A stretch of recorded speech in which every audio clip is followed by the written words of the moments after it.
according to this computer. Recording in progress. All right, so today is the 23rd of the 6th, 2026. I am RKDM, otherwise known as Russell. This is Dragonlance, Shadow of the Dragon Queen. We have with us tonight Barry playing Lightning. Evening, folks. Christina playing Isa. Avery playing Kale. And Ricardo playing Venus. Excellent. Did I say everyone's name right? No. I said Venus, not... I did. I said Venus instead of Venus. Fuck. Venus, yeah. Oh my God. You got the Ricardo bit right, though. The Ricardo. That was good. Oh, man. Yeah. What the hell? What the hell? Why is it so hard? Well, he's known me for years and still he can't say my name. I know your name. What is it again? It's like, hey, you. Yeah. Hey, you. Yeah. Get over here, fucker. Fucker. I think that's the best term. All right. Thank so you so much. let us proceed with the previously on Dragonlance. You left the burning ruins of Vogler behind, drifting down the freezing, muddy waters of the Vingard River as the sky glowed a violent, angry red. At a desperate riverside stop amid the shivering and traumatized survivors, you encountered an old, melancholic wanderer named Fizban. Though he appeared befuddled, he offered cryptic, profound gifts that spoke directly to your destinies.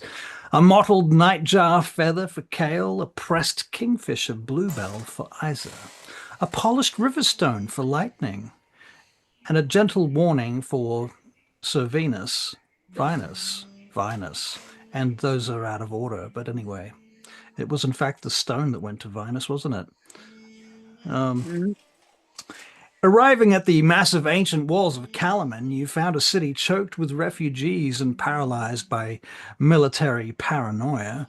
But while Lord Baccharis attempted to spin his cowardly retreat into a tale of heroism, you marched straight into the war room of Castle Kalaman and slammed the insignias of the Red Dragon Army onto the table, just like that, in fact. Your physical proof forced Marshal Vendri to realize the grim truth. War has officially crossed into Solamnia. Hired as special operatives and esquires of Kalaman, you were granted shelter in a faded, majestic ballroom on the castle's 4th floor. But your much-needed rest was cut short. A heavy, red, waxed scroll sealed with arcane wards waited for Isamanet, bearing a chilling summons from the mages of high sorcery. And that brings us to right now. It is the dead of night.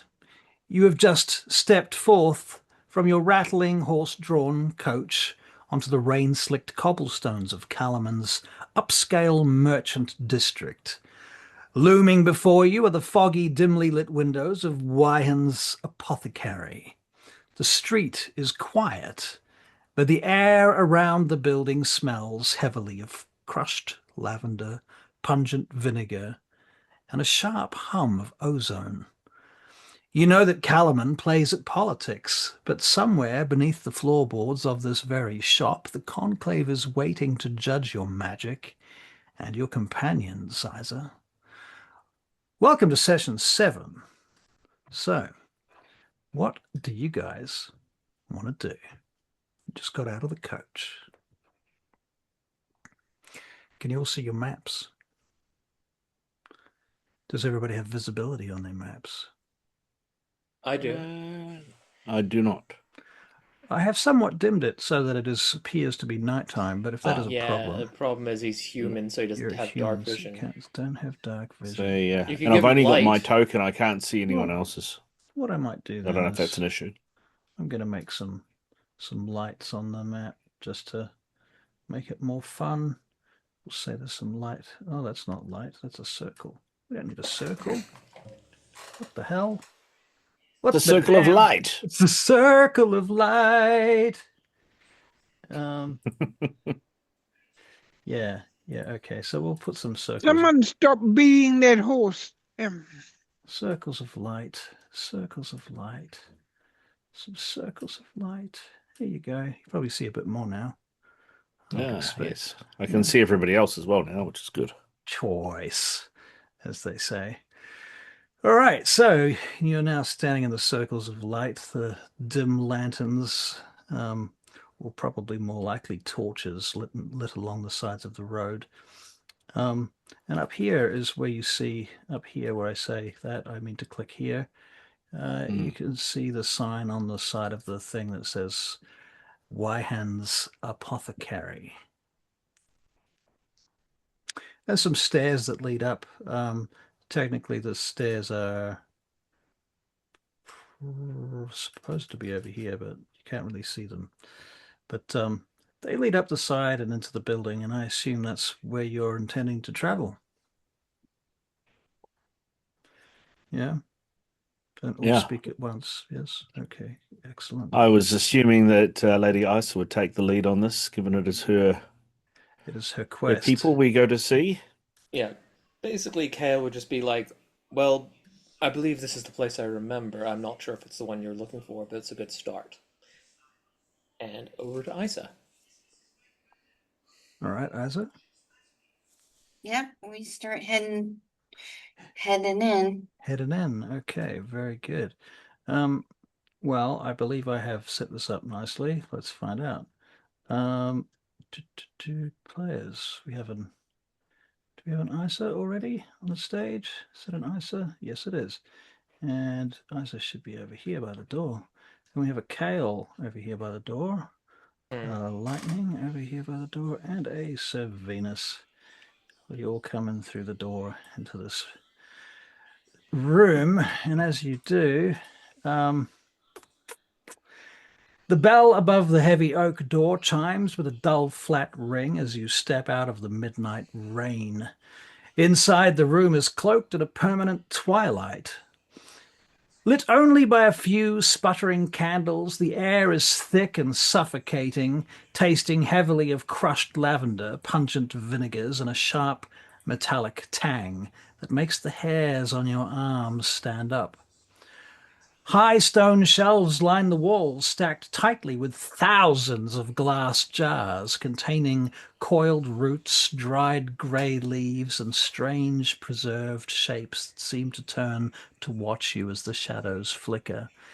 Behind a curved counter sits a woman whose charcoal black robes seem to actively swallow what little light remains in the room. And I have a picture for you. You might have to reframe it so you can see it.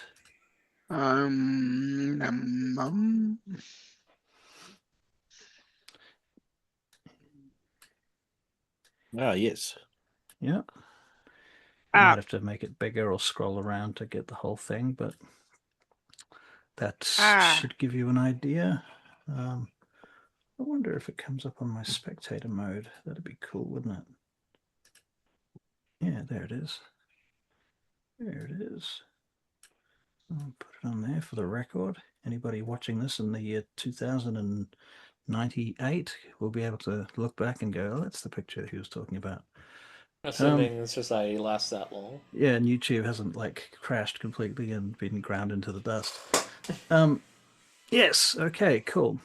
All right, so that's the lady that looks up at you from behind the table. And she looks across the room at you, and she makes a very slight smile as you step into the room. I did mention she was wearing black robes, didn't I? I'm sure I did. Yes. Yes. And she says,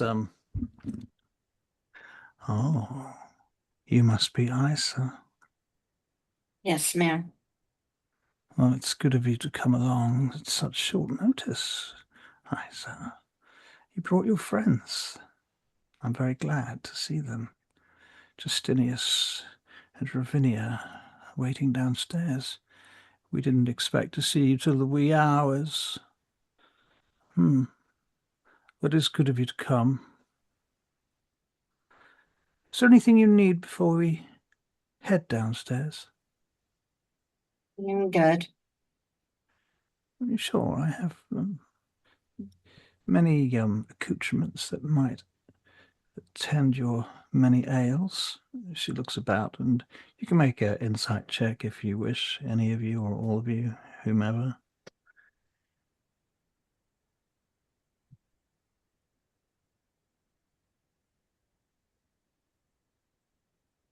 $21 for Kale. Mm. Lightning. Hang on. No, I was looking. I'm sorry. I got caught up with the picture. Quite neat. Excellent. Well, that might just be Kale. He might, sorry, not Kale, but Lightning. He might just be caught up with looking around the room because it's full of Yeah. jars and interesting things, right? Like there's so much stuff in here. It would be hard to say that you've ever seen so many interesting things in the same place at the same time in your whole life, actually. So in any case, yes. Yes, he is looking at that. Hmm. He is quite. He's thinking. Yes. Well. Fair enough.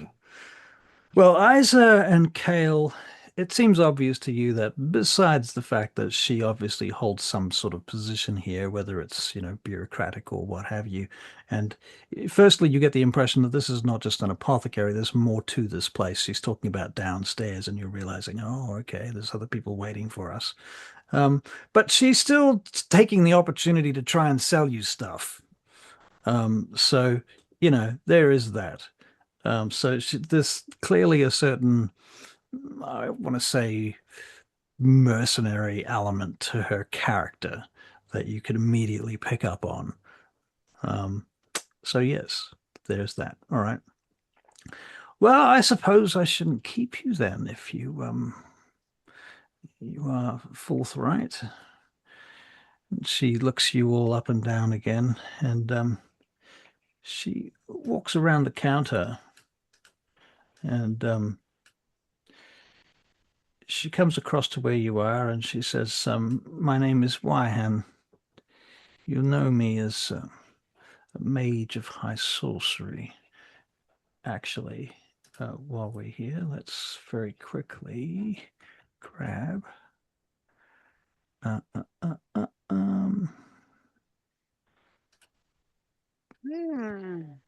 Well. Okay. Oh, isn't that a pity? Wonder what that is. I have way more windows open than I even knew I had. Wow. Oh, it must be cold. Yeah, right. This is the one I want.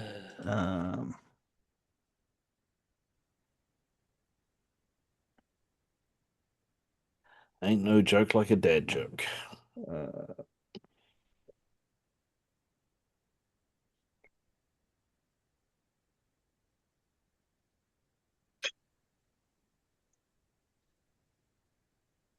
No Wow. joke like a dad joke.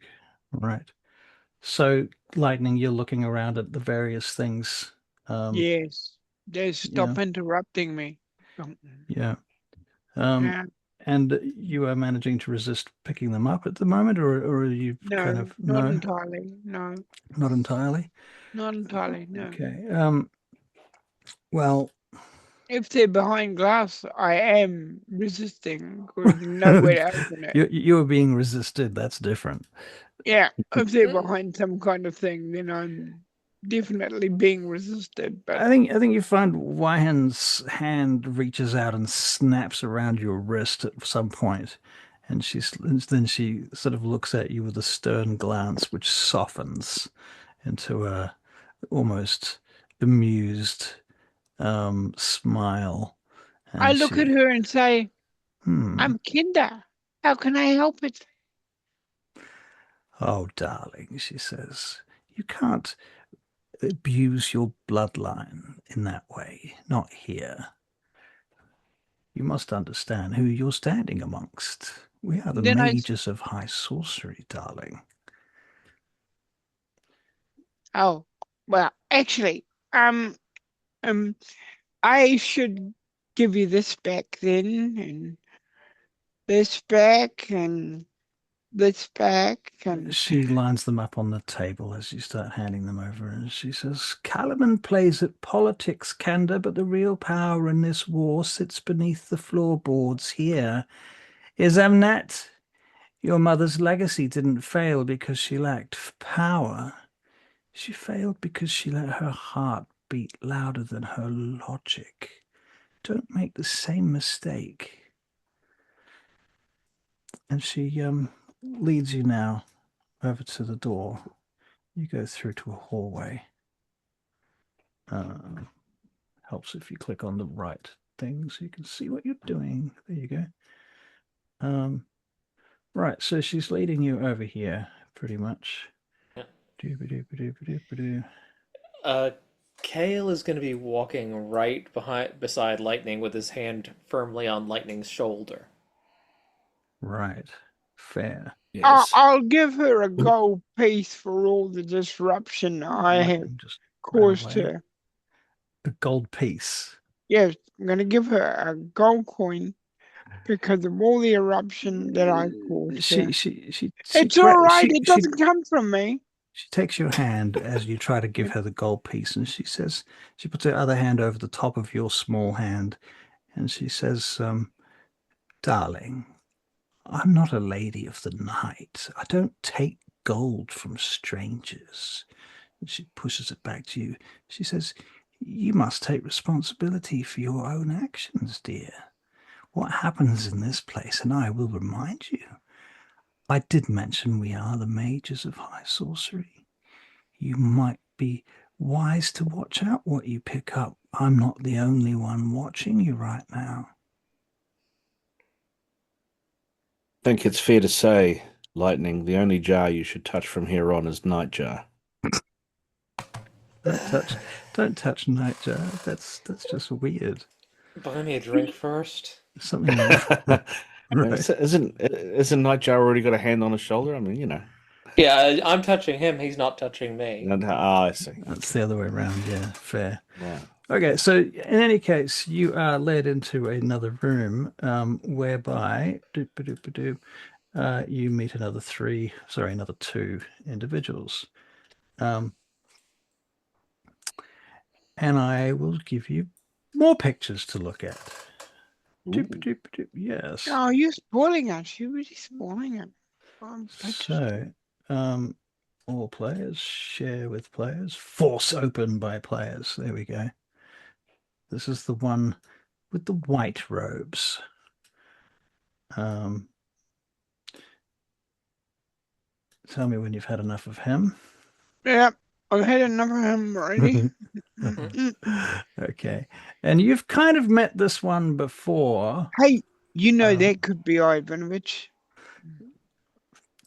Go on.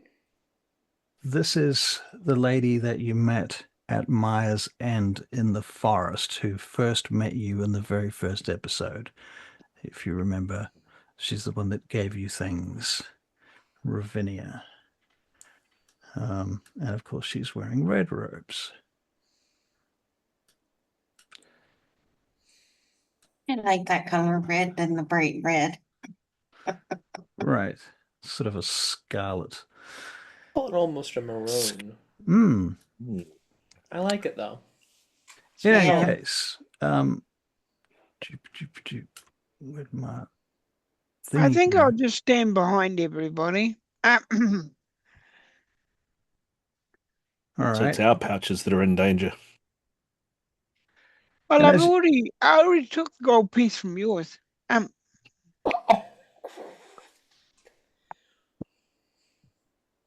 They step forward each to introduce themselves, and the one in the white robe steps forward. He says, "Good evening, all. My name is Justinius. I will be keeping an eye on things going forward. As you can perhaps tell, I am the representative of the white robes of high sorcery here in Kalaman." He looks over at Isa and across the group. Excuse me. And glancing across you, he says, wild cards, looking back at his companions. They are anomalies.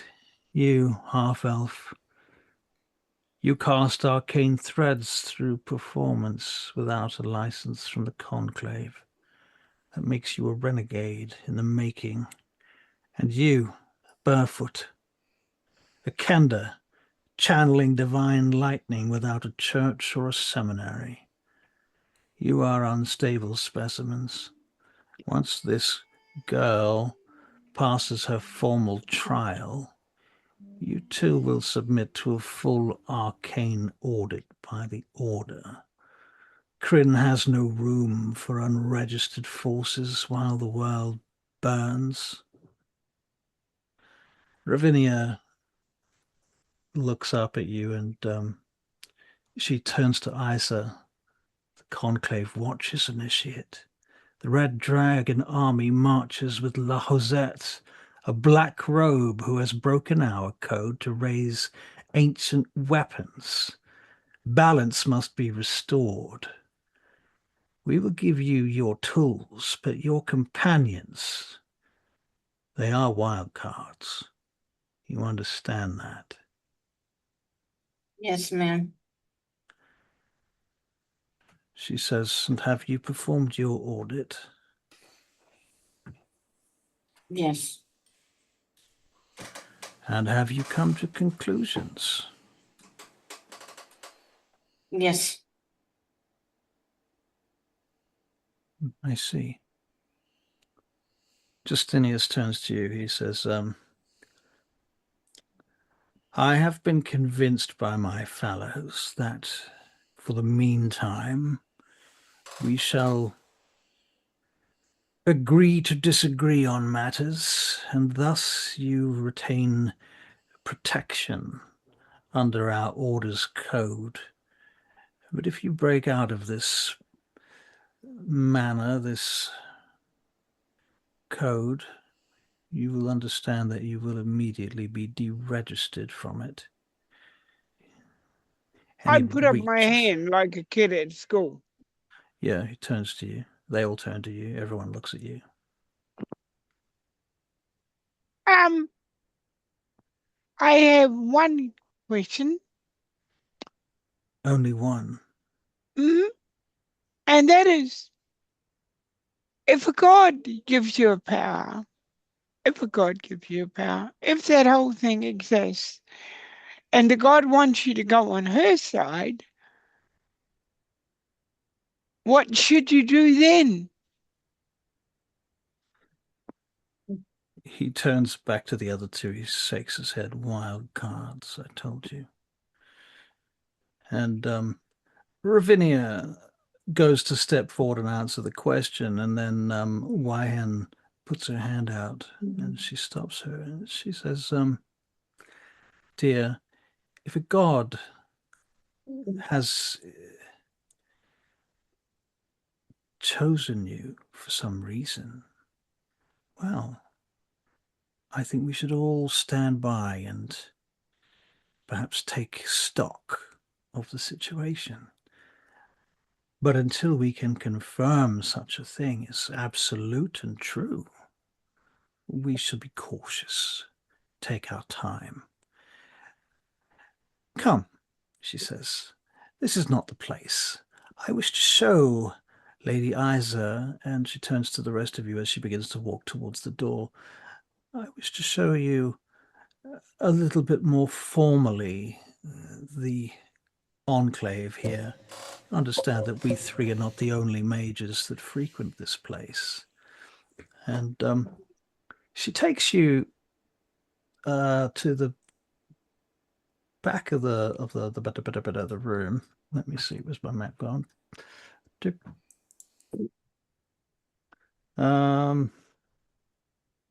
Let's not make this complicated. Okay, so right here, in fact, she walks over to this thing and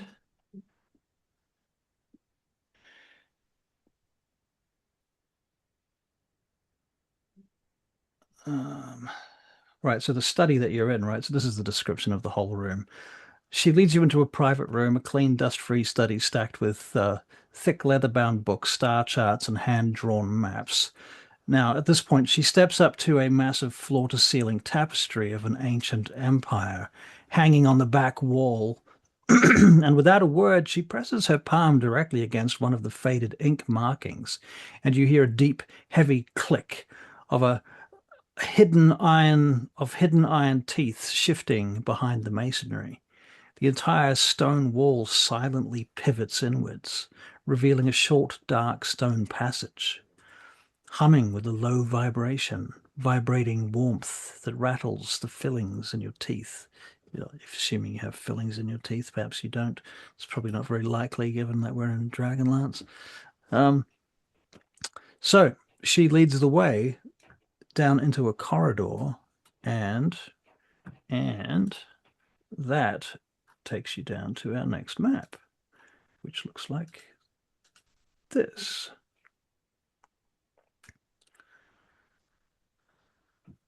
Loading. Ooh. That is impressive. So you come out Look what I can take. here, actually. Let me see. Look what I can take. Kale's hand is still firmly on Lightning's shoulder. Kale, Lightning. Every time I try to go left, Minus. he puts me right. Justinius comes down the stairs behind you with Wyan at the front. Ravinia probably mixes in between you as you're heading down the stairs. And as you get to the bottom, Justinius, you step out into this first chamber with the door open and you can see ahead of you. Justinius says, "Few outside our order are welcome in these halls. We are yet to see if you will remain welcome. In any case, I have agreed to disagree, so you are here nonetheless." And he steps aside and allows you into the next room. So you go through this area here, and you can see that there's white robes and black robes and red robes hanging up, and wardrobes and so forth, and various accoutrements designed for preparing for rituals and so forth. The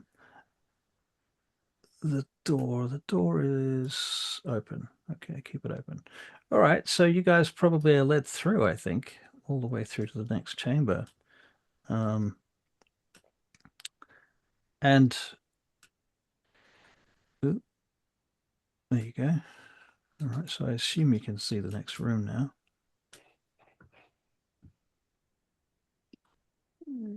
Yeah. Right. And at the far end of this room, you can see massive, massive brass doors with like symbols of the moons imprinted upon them, and three massive thrones, an altar, and down the sides of the room, many seats, which you assume must be for the many mages that come here at various times. And Ravinia says to you now, "We shall say goodbye to our fellows, Wyhen and Justinius. They have other tasks to perform, as the time is nigh for some of our very specific rites." And the other two nod and they head off over to the side of the thing, over to here, and there's a door, and they go through there. That's Wyhan, that's Justinius. He heads over there, disappears through the side door, and then they close the door behind them, and you hear it lock. And you're left here with Ravinia. Ravinia clasps her hands. She says, "Now, Isa, you must have questions."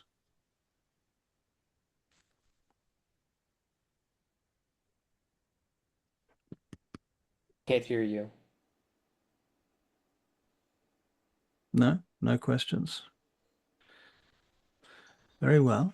She says, "Well, allow me to give you a short tour of the complex."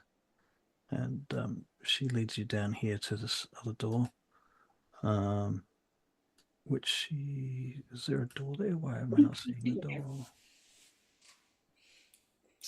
There's a symbol there that looks different from a door.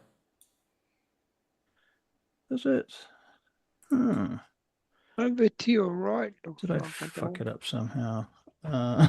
Yeah, I don't. There's a symbol. I don't think it's a door. I think you used the wrong thing. Oh, I don't think it's a door. hang on. I can put a door in there. Door, door, door. Now Kind there's a of looks door. almost like a. There you go. Oh, I see. It's a lock. Yeah. Yeah. Okay, so she heads through there. So Lightning, you come wandering along in through there too, and you leave this Yeah. large hall. And this looks like some sort of study, alchemy lab type thing that she's bringing you into. Isa, I just moved your character into the room for you. And you can see, potions brewing and all sorts of bubbling and noises and strange stuff are happening, which may or may not interest you or put the shits up you, depending on who you are. I will say that Ravinia does keep a sharp eye on the Kender. I almost feel like everyone's standing around Lightning in a bit of a circle just to sort of keep him kind of cloistered in. That would make sense. Yeah. I should just get a lot of those kind of old school fly swats just for slapping wrists, Already Right. got one. Fair enough. What are you thinking, Lightning? What are you doing? How are you taking this in at this point? I'm thinking I'm actually a bit amazed by everything. It's a lot, and it's so much that I can't think what to take first. And I look at containers and think that might be a poison, might not be a poison, could be something useful. But basically, there is so much here. He just doesn't know what to do. I think, Lightning, you hear a voice in your head. Ravinia speaks directly into your thoughts, and she says, Kanda, if you Yes. manage to behave yourself in the next 15 or so minutes, I shall be sure to give you a gift before you leave the apothecary. Immediately, his hands go into whatever pocket he can find. Very well. She says, well done.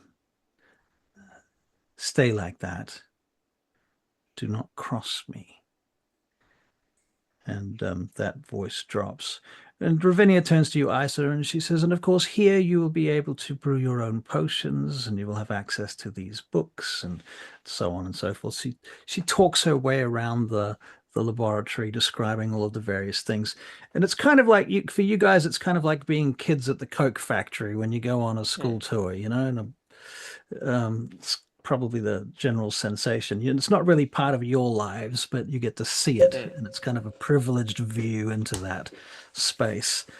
Although Kale, I guess, Kale and Lightning, you have some stakes in this because there is clearly the Order is interested in you, and I can see you want to say something there, Avery, almost. I'm just gonna say that Kale's kind of half looking around the room, but he's just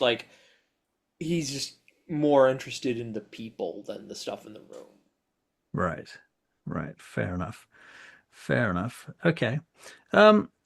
Finally, Ravinia comes over to this door and she opens this door and she says, and of course, once you are within the Order, you will have access to our dormitories. And she gives you a very quick tour up and down in the dormitory as well, which you're able to enter. She throws open a couple of doors as you pass, just to give you an idea of the kind of spaces that you have available in the dormitories here.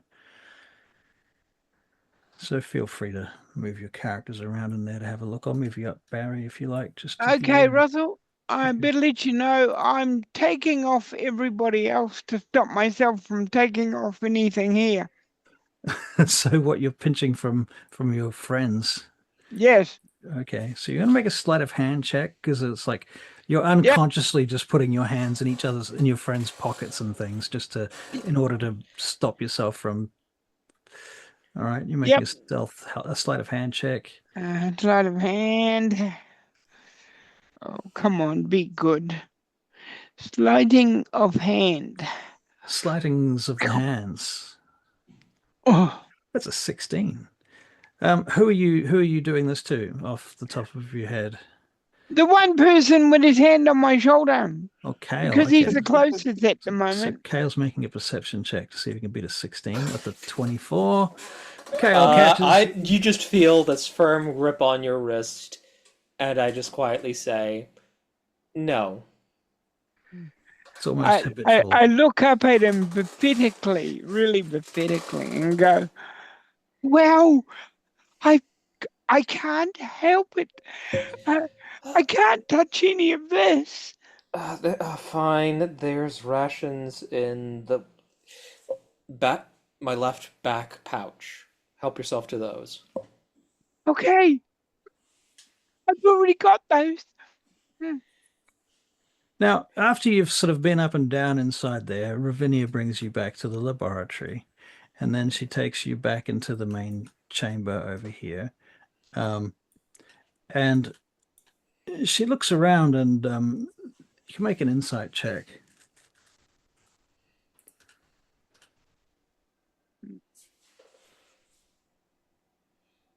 I'm not going to because I'm too concerned about what I'm going through. Fair enough. Yeah. Vinus, that's a 4. Okay, what's Vinus's excuse? Vinus's excuse is that he doesn't trust black robes and he thinks the whole thing's a trap. Isn't this one the red robe? This is the red robe check. Oh, yeah, but I mean, whose Still. place is it? That's true. That's true. Yep. No, that's all fair and reasonable. Okay. So what do we get? We got a 4, a 19, and a 16. So eyes. Oh wait, there's both eyes. Kale was a 14. All right. I They're gonna don't need a know new why I'm helmet. rolling double. So I see you rolled twice by accident. I take it. So I'm gonna take the first one, which is 16. So Kale and Isa, you both get the impression that she looks around as if she's looking to see if anyone's looking over her shoulder, and she sort of peeks towards the door to see that it's properly closed. And she turns back to you with a slightly, almost cheeky expression, and she says, "Would you like to see the testing chamber, Isa?" Yes. Yes, please. You get the impression she's sort of trying to give you the tiniest little bit of an advantage if she can. And so she goes up on this dais and walks around behind the thrones. What do you guys do? I'm keeping an eye on Lightning. Because this is a little bit of a tour scenario. All right. To me, Lightning. to me, it's like basically she invited Isa. She didn't invite the rest of us. So unless Kale is explicitly that's how I invited, feel too. That's how my character feels too. All right. So Isa, do you follow her up to the? I assume you Yes, do. 'Cause I you said do. you were pretty keen I'm to. trying to be calm. She's trying to be calm, but she's really excited. All right. I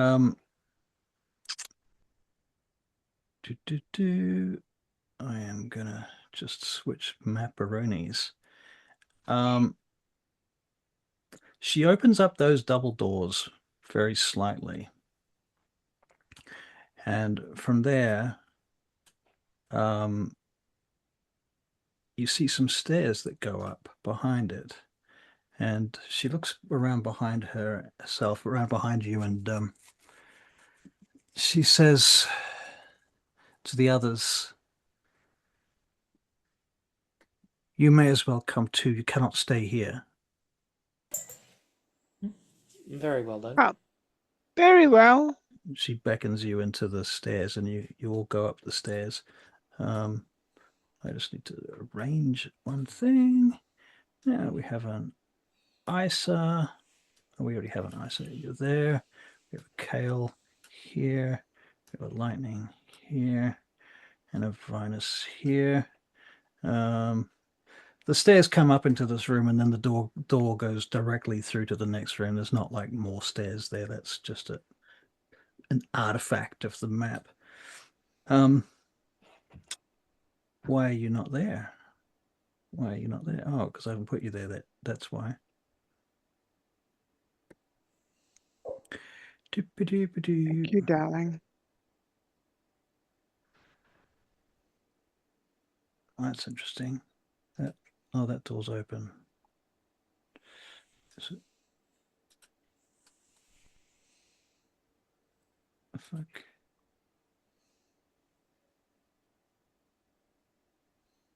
Oh, that's because I used a window. 1, 2,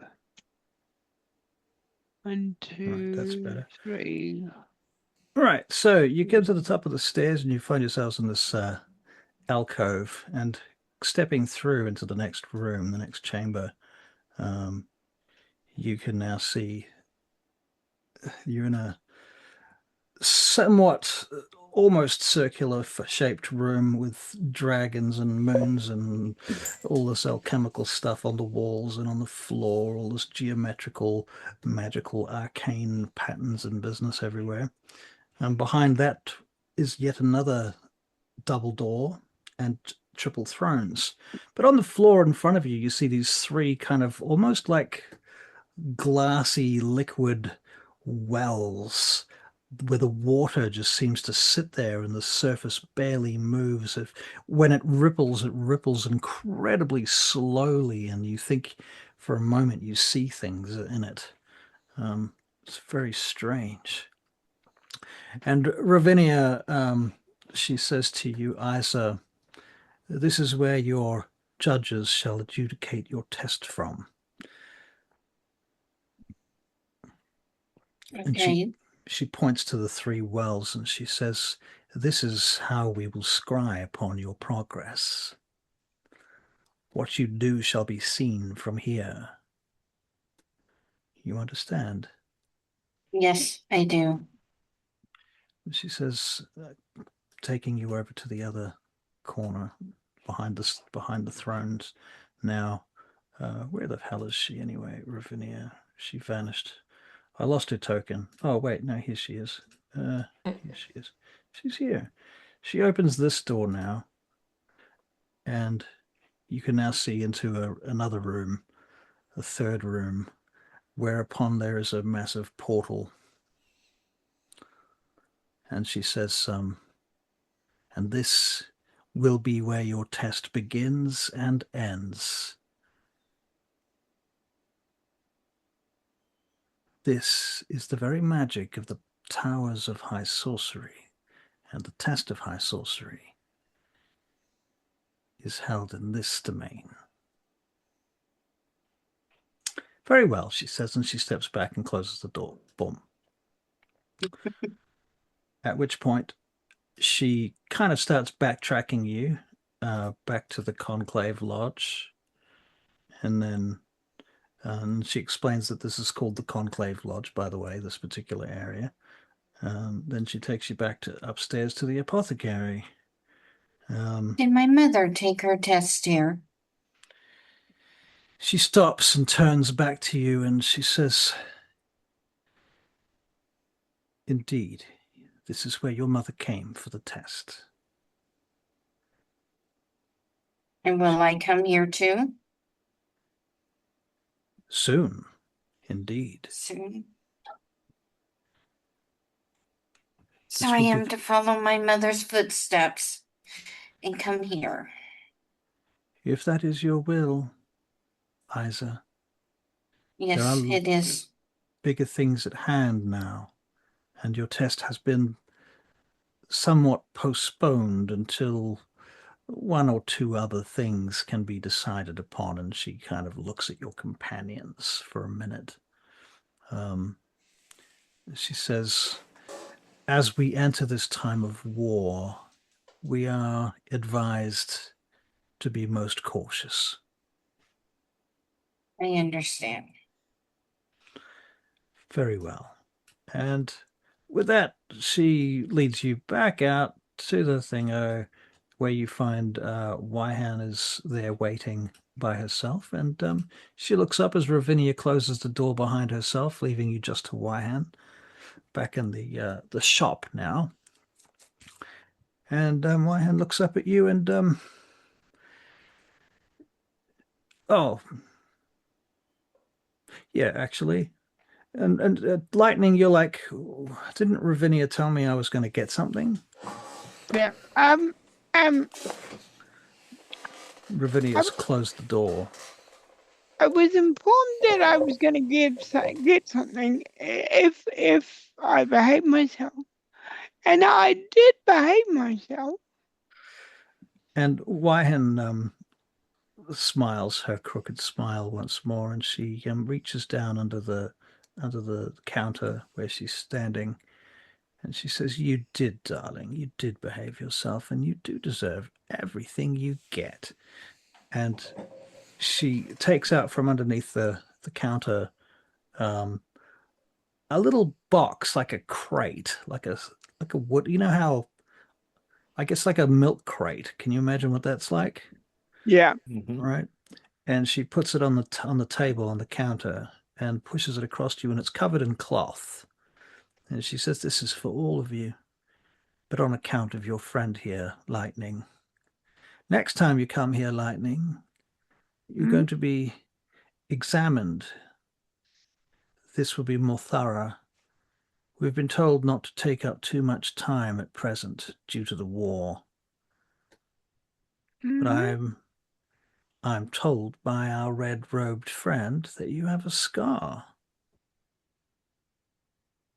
Oh, I'm sure it's nothing to worry about at all, really. No. Just a little mark, just a little one. Just a little mark. You wouldn't be prepared to show it to me now, would you? So I could be, prepared for when the time comes.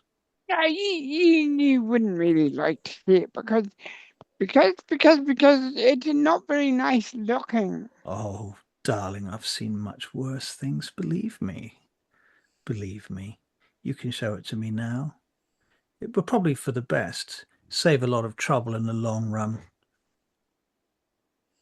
Don't you agree, Sir Vinas?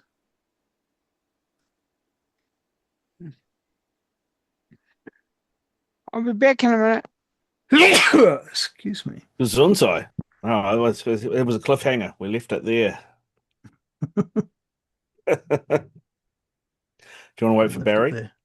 We can come back to him, I guess, unless you guys. Yeah. I mean, well, it depends what do you want to do? You can talk about what you want to do out of game if you want. That's probably a good idea. Yeah. I was kind of wondering. I didn't say anything in character, but I almost felt like something needed to be said in character to Ravinia or to whoever about what was the point of this entire interaction if they weren't actually going to conduct the test or do something more about Kale and Lightning. Right. Did anybody else get that? Or I mean, putting out the feelers.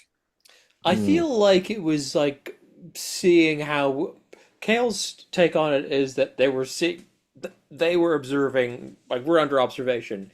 They're testing us to see how we're going to react to them being like, "Oh, hey, we're watching you. We're going to test you. Let's see what you do next. We can watch you at any time we want. Are you going to run away, or are you going to come back and play nice?" Yeah. Okay.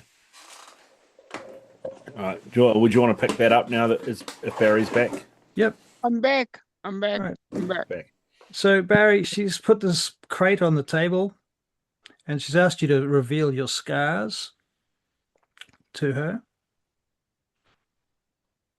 And she said to Servinus, "Don't you agree?"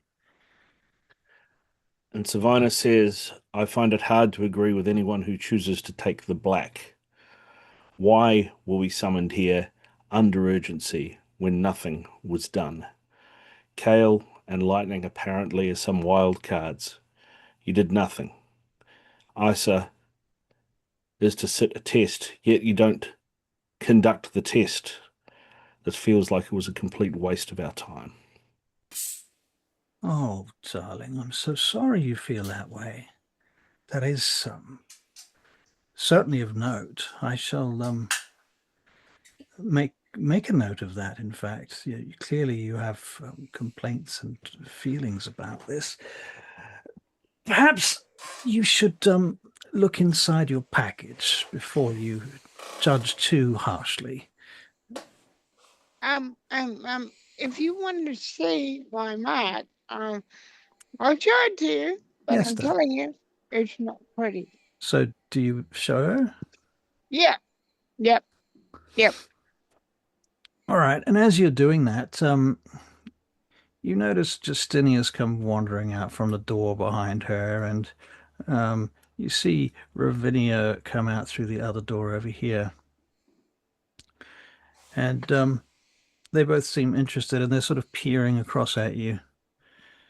And Justina says, so it's true then. You are marked. Yep. And perhaps you will tell us the story of this mark. Well, my father was fishing, and I was a little baby, and they put me down, and then lightning struck, and it hit me. And then earlier on in my life, more around this age, I was out in the open. It rained, and I got struck with lightning again. And the lady in the blue costume, I don't know if it was a dream or whatever, but she seemed to help me in some way. So I've been struck by lightning twice, and that's the story. Justinius leans over and he looks at it, and he looks at you, Lightning, like asking for permission to touch the scar. You may if you wish, but he does. He puts his hand on your scar for a moment, and he examines it, and he looks at the others. He says, "It is the mark of Mishakal. There's no denying it. It's obvious. There's no question." Of who the what?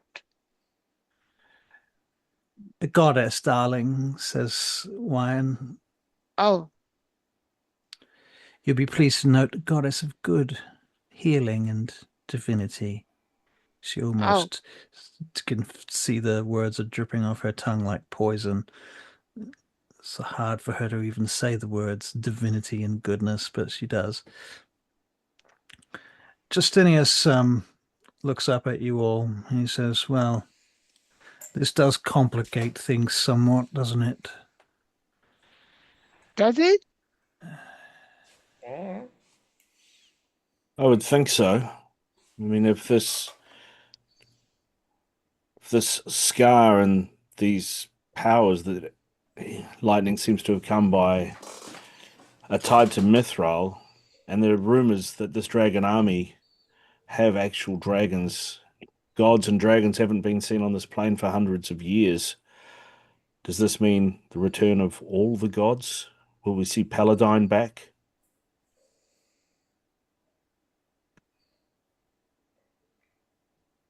Justinius ponders this little point you've made for a moment, and the others look at him as if they're expecting him to say something. And he seems a little caught in the whole situation, and you kind of, I think you can make insight checks here.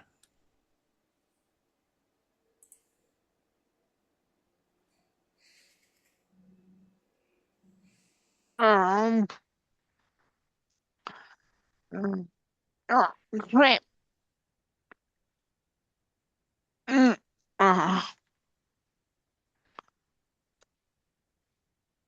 What do we get here?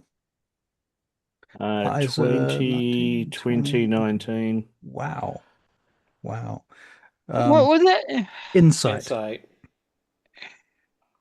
Inside again. Okay. Inside. Yes, here it is. Pop. 2 19s, 2 20s.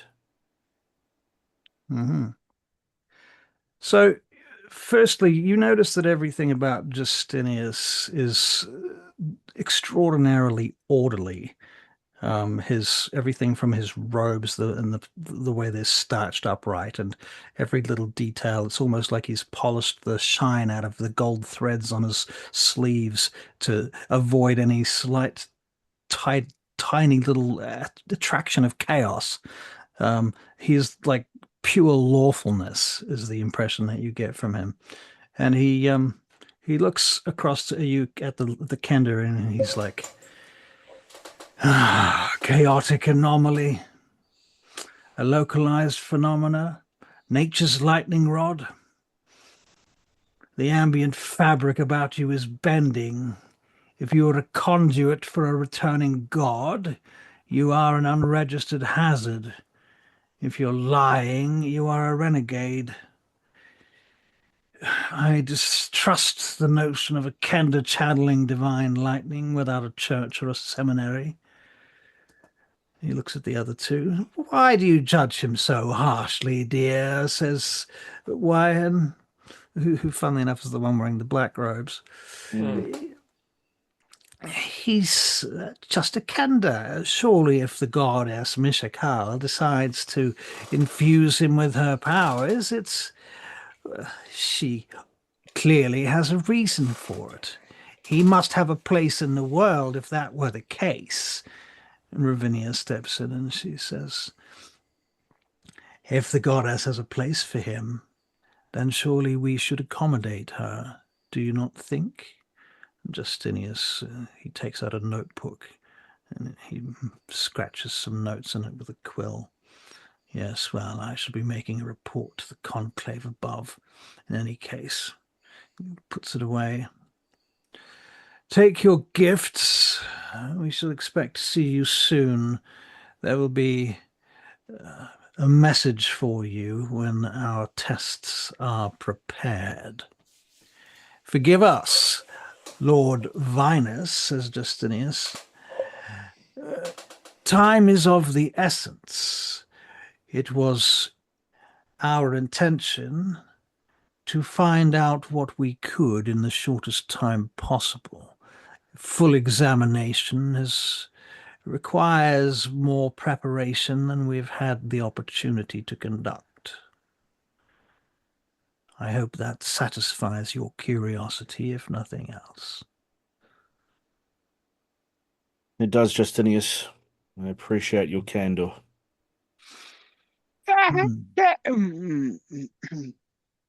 Well, no, Kender's almost like Kender.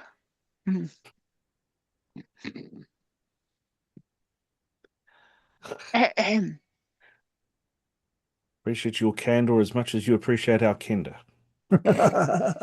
so not at all. Fair enough.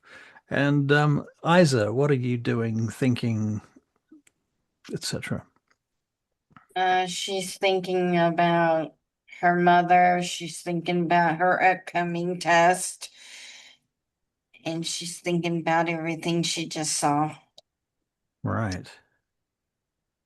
I see. And Kale, how about yourself? He's just kind of like thinking of basically he's kind of just observing the three mages, and he's like he's doing his best not to show up, but he's definitely prefers the two female mages out of the three. Fair.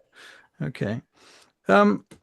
So at that point, Ravinia opens the door to the apothecary, and Wyhan begins to sort of close the shop down and put out the candles. Justinius watches you leaving, and as the last, I'm going to say, Vinas, you're last out the door because that suits me right now. Okay. And he says, Justinius turns to you just as you're about to leave, Vinas, and he says, You speak with the weight of a knight commander, yet your breastplate lacks the sigil of elevation. You are a squire of a bedridden house, Master Vuksani. Your sword protects her. My law protects her body. My laws protect her soul. I just nod to him and then walk out the door. The door shuts behind you, and there is a slight ring of a bell as it does ding. You're standing outside the apothecary once more. Oh, in the cold. Did we find out what our gifts were? Somebody, I assume, took the box, so you can open it now if you want to. Probably I left Lightning. one of them to do it because, well, I didn't take the box. I merely, You only take little things. yeah, and this is getting heavy, so that's my first complaint. I'll take it off him. Okay. Okay. Fair enough. Just to backtrack slightly, I would like to do one thing just before Kale steps out. Sure. Cast message to Yhen. Okay. And basically, it's just, please tell your compatriots I fully intend to comply. I don't want to make an enemy out of the towers. And then he just steps out of the door. Fair enough. And so now that you're back out of the building, what do you immediately do then? Excuse me, guys. I have to ask a question. You know the gentleman in white. Yes, that guy. I got the feeling that he wasn't very keen on me at all. I don't think that was restricted to you, Lightning. I'm not certain he liked any of us. Okay. So who's holding the box? Not me. I gave it to somebody else. Vinas, okay. Yeah, he's just like, so basically, like, let's see. Vinas definitely has the highest strength. So just incidentally, it's about 1 a.m. at this point. And everything is very quiet across the city. You hear in the distance the sound of the first bell. But there's very little sound coming from anywhere else. I think perhaps in the distance you can hear the roaring of a tavern. We need to find ourselves. Oh, by the way, guys, hang on. Before we go anywhere, Vinas? Yes. You can have that back. You can have that back. My lady? Thank you, Lightning. Lightning. You can have your bracelet back. Okay. Thank you. And you've already got your stuff, so that's fine. Okay. Right. I could yeah. Well, there's so much stuff in there. I mean, you know, just call it a control issue. Okay. Let's go, quick. Where are we going? The inn. That's where we're going. We should head back to where we were at. We have rooms. If it is 1 a.m, do we retire? Or do we need a tavern? I think we should head back You're to not where we were coming at. or what? We could try and find a carriage. Well, you don't see a lot of carriages. In fact, at this time of night, you think they're probably all asleep. Well, if there's a tavern down the way, then they likely have rooms. So how far are we from the castle? How far away are you? Quite a way. Let me show you on the Mappo how far away you are. The Mappo.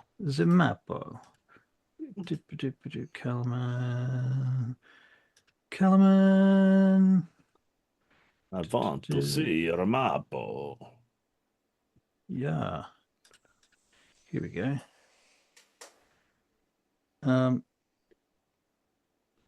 So these are districts. Don't imagine that these are actual to scale buildings. Okay. So that would be my first point. It's much bigger than that.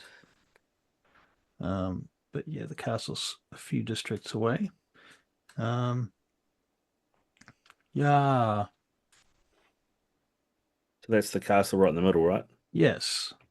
Yes. And it is quite fucking huge, to be fair. It looms over the entire place from hundreds of feet in the air, surrounded by cliffs. It's like a 30-minute walk back to the castle from where you were. All right. Well, I just look at everybody and says, "Do we fancy a nighttime stroll, or do we fancy a nighttime ale and get some rooms in town for the night?" Mm.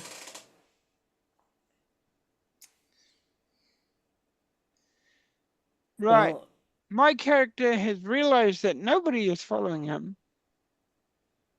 So he turns around and goes back. Goes back to these guys. Yeah. Right. So you've been walking down the street for some time then, have you? I For the didn't last even minute. hear Barry say that he was wandering off. Yeah. did. I thought we were Yeah. talking about what we were doing. He did. Yeah. Mm. But yes. Once I discover nobody's there, I turn around and come back. All right. So you realize that the Kender has wandered off ahead and he's turning around and coming back at this point. We're missing somebody. Lightning, where are you? I'm here. I'm wondering where you are. Well, you wandered off on your own. Well, what are we gonna do? What are we gonna do? We could go to the end, but look how far the castle is. Remember, I'm smaller than all of you, so it looks further away to me. You make perception checks.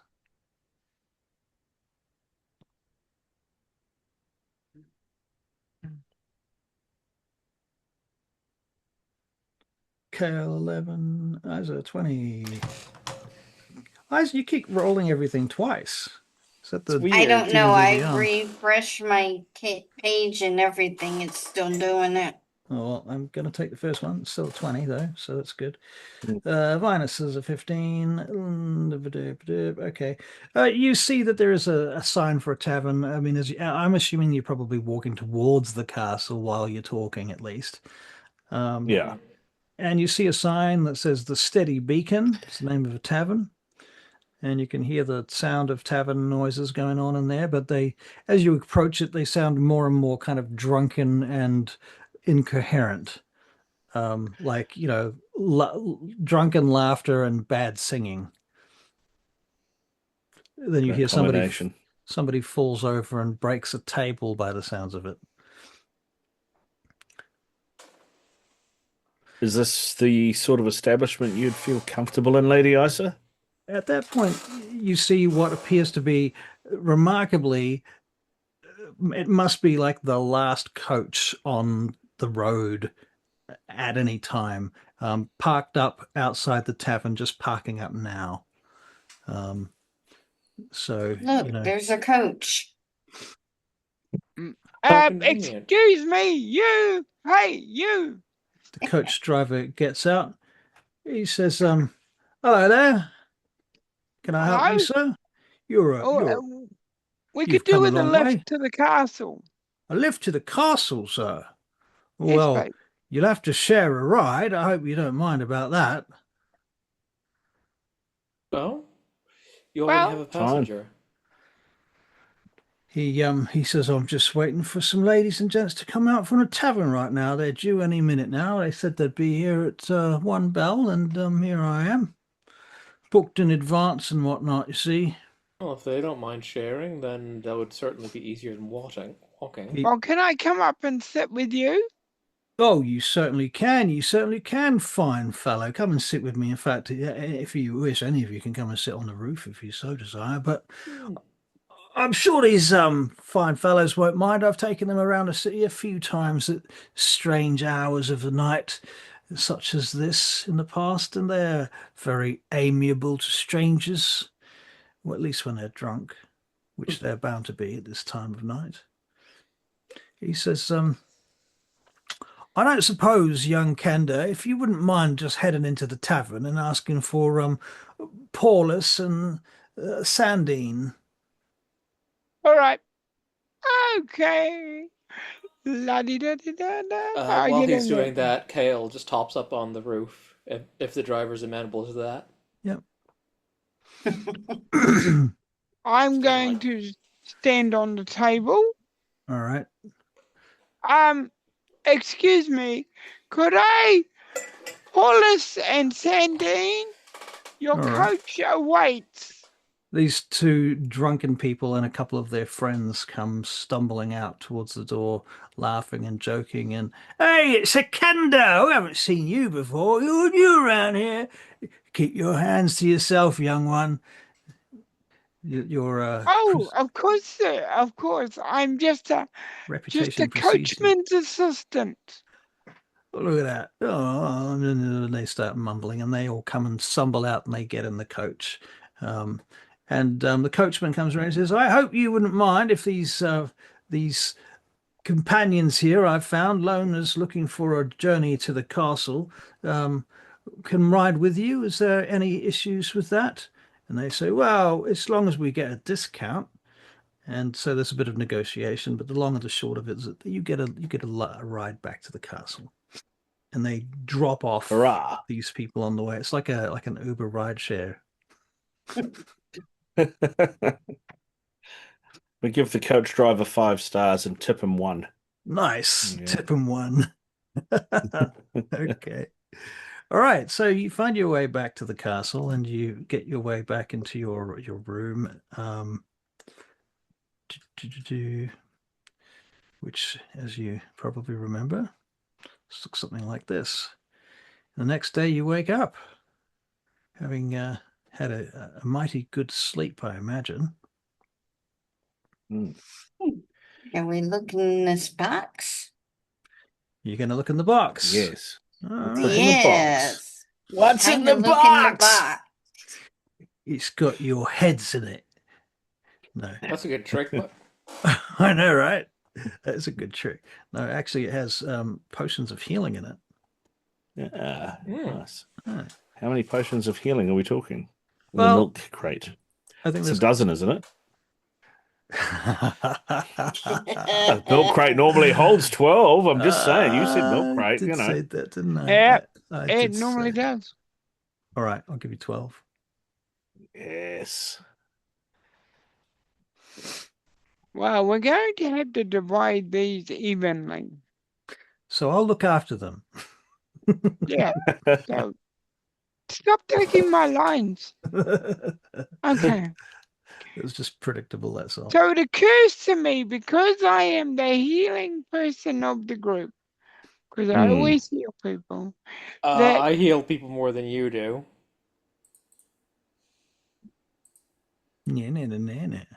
And, well, yeah, I suppose you do. I suppose I could let you have like 1 or 2 or 3. I think the best option is to divide them evenly, and then we can always shuffle them around as needed. Well, if you really think it's like, yeah, I don't mind. Yeah. Okay, I've just added 3 to mine, I think.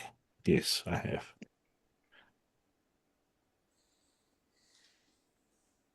Okay. All right. I'll take mine, and after the game, I'll put them in, because I can't. I don't know how to put them in. Go to manage inventory. Inventory and then manage inventory. Inventory and then manage inventory. You could just put them in the group inventory if you wanted to. And then I'll put mine in a group inventory. Because I'm such a great fighter that Kenda. you know, you fellas need all the help you can get. Okay. All right. Right. Yeah. What's that? I said the one who almost died. Yeah. Good that you have them on hand. Who? The squishy wizard. Wizard. That's wizard. Okay. Well, Well, we haven't been given any assignments as such yet, have we? Well, funnily enough, there's a knock at the door. Hmm. there's a knock at the door. Okay. It's rather early in the morning for visitors. You want me to go and answer it? No, I think you should go on. I'll go answer it. All right, you Probably get to the the pizza door. we ordered. A refrigerator falls on your head. When you open the door, Isa, is it you that's opening the door? Yes. There is Darrett at the door, and he is wearing a nice new shiny set of mail, and he has a nice tabard on. It's funnily enough, it's a Solamnic tabard, so he looks like he's like a squire of the Knights of Solamnia. I'm going to sneeze. Hold on. Oh, don't do this to me. Yes, he comes in and he says, "Good morning, Lady Isa. Are you well?" Good morning. Yes, I am. You're looking quite refreshed and Well, yes, sparkly. I've cleaned up a little, I must admit. I was feeling a bit down and dour, and with Becklin and what have you missing, but lost, dead, I suppose is probably the truth of it.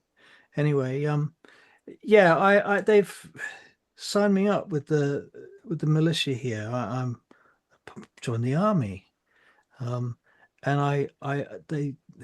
Well, I suppose you were there when we were talking about it last time, and so I'm going to be your contact from now on. Apparently, I've got some missions to offer you if you're interested in them. But there's one in particular that I think probably is the most prominent one, and that's well, you see, there's this. Do you remember back in Vogler when there was that dragon contraption burning down the town? Yes. Yeah. The one that exploded.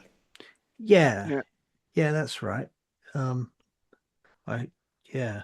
Well, in any case, apparently the Dragon Army they got the instructions on how to build that machine. They called it what did they say it was called? Something or another. I'll get back to you. Sorry, I'm not very good at this. I've never done it before. So I'm still learning. But anyway, the machine was built by apparently a gnome, or at least it was designed by a gnome. I think they said her name was Ruckledust, Tinius Ruckledust, I think was the name. I'm trying to remember everything. I've got to learn to write things down, I think. That's probably my next trick. Anyway, that's probably the main thing because she designed it, and the council want to make sure that she doesn't give them any more information like that, because that's the sort of thing that they, obviously they used it against us, and we don't want that happening again. So, could you go and track down this Tinius Ruckledust? Apparently, she lives like 20 miles or something downstream of here, and she's got a house down there, a workshop or something. If you could look into it, it would be greatly appreciated. I've got a couple of other jobs for you too when you get back, but this is the main one. All right, Dara, is this house on the river? Can we take a boat down the river to this house, or No, is I'm it going to afraid be on the road? It's a bit off the road, I'm afraid. It's a bit inland. I saw the map. I'll get you a map. I thought I'd come and brief you about this before breakfast anyway. You can come down and get some breakfast, and I'll give you some more information. All right. Okay. You up for some breakfast, Lightning? Oh, I'm so up for breakfast. Because you didn't have any food in your pouch. Well, I don't now. Well, no, you don't, because, well, I ate it. But okay, but yeah, okay. Come on. We're going to get down there and have breakfast. Nothing like breakfast. Okay. All right. So long and short of it then is that you head down and you get yourself some breakfast and you get yourselves all tidied up and armed up, I suppose. and eventually someone informs you that you are expected to meet in the war room shortly once you've finished eating.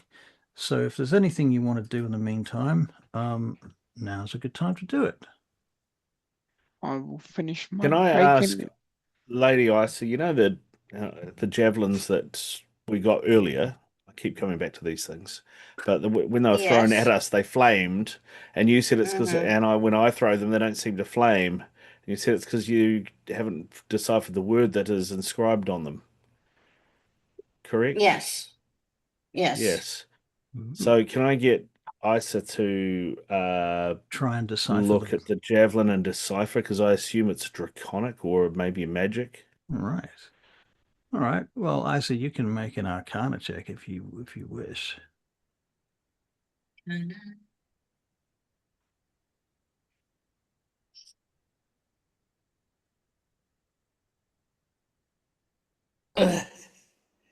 Good thing the first one was the nat 20. What'd you I roll? 20? Did think you roll a natural that's so 20? cool. A nat 20 and a Yeah. nat Yeah. 1 at the same time. Yeah. Isa, what you realize, having spent some time with it at first, the reason that you got I don't know why you rolled 2 dice, but I'm just going to go with this. You realize that there is a power word. You decipher the power word, which is supposed to make it flame, but then you realize there's like an inscription around where the power word is that says, "For those initiates of the dragon army." Ah. So what you're saying is that I can't make them flame.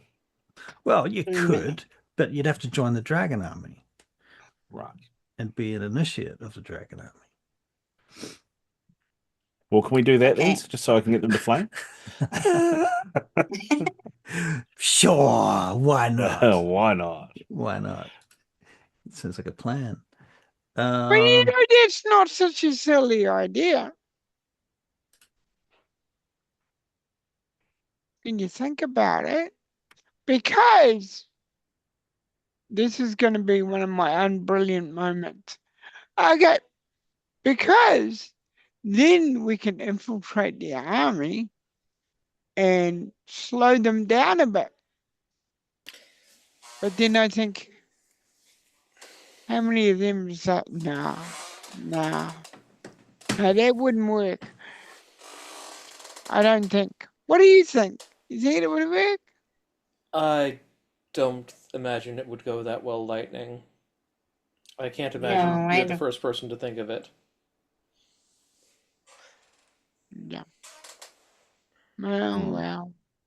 It was All an right. idea. I've just got run-of-the-mill javelins for now then. All right. It's all good. Should we go to the war room then and figure out what we're doing? Seems like a plan. Yep. All right, so Let's- you head down to the war room, and Are you going to eat that egg or are you just going to leave it there? Guys, I mean, I'll just take it anyway. Okay, come on.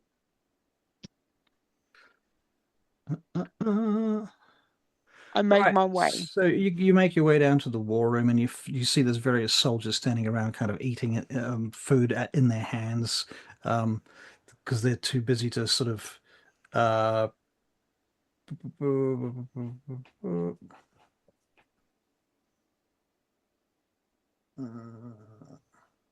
It's all right, because I'm eating my egg sandwich, so... I think if there's food around, Kale just like quietly scoops something up off a plate and helps himself to it. Yep. All right. There for you, wherever you go.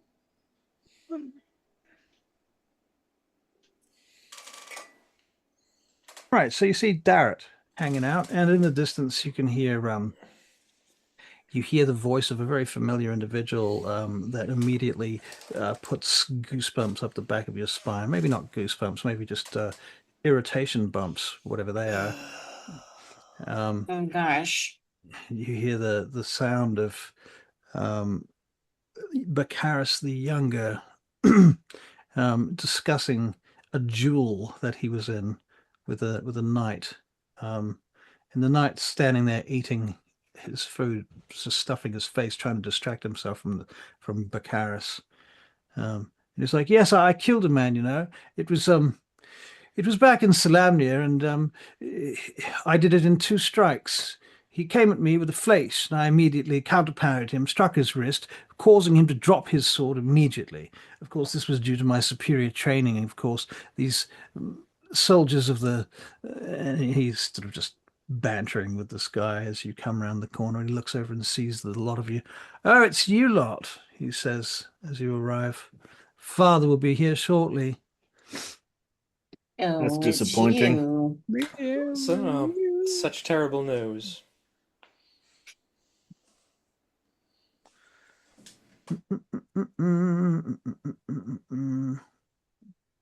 All right. Hang on. Hang on. I gotta try a sleight of hand. Who are you? Oh, you're slighter handing him. I see. Okay. Yeah, because Very good. because I don't like it when people lie about themselves. At 20. Nat 20. This guy's Okay. got nothing left to steal. Well, you definitely nicked something off, and remind me about that later, and I'll tell you what it is. At Okay. this point, you hear Darrett's voice coming down the corridor. "Boiler Drac, that was the name of it. Boiler Drac, yes." And he turns a corner and gets to you. "There you are. Right. So let's just find a little room around here. I suppose I don't know if there's anybody in the main war room. Let's just sneak in and have a look, shall we?" And he brings you in here. I'm just going to say that the other characters here are not here. You can just ignore them for now. In fact, I'll just move them off the map so you can't even see them. There you go. So you come in. I think these couple of guards remain at the door, however. And Darrett, where'd you go? Darrett, where's my briefing for you? Come on. Here we go.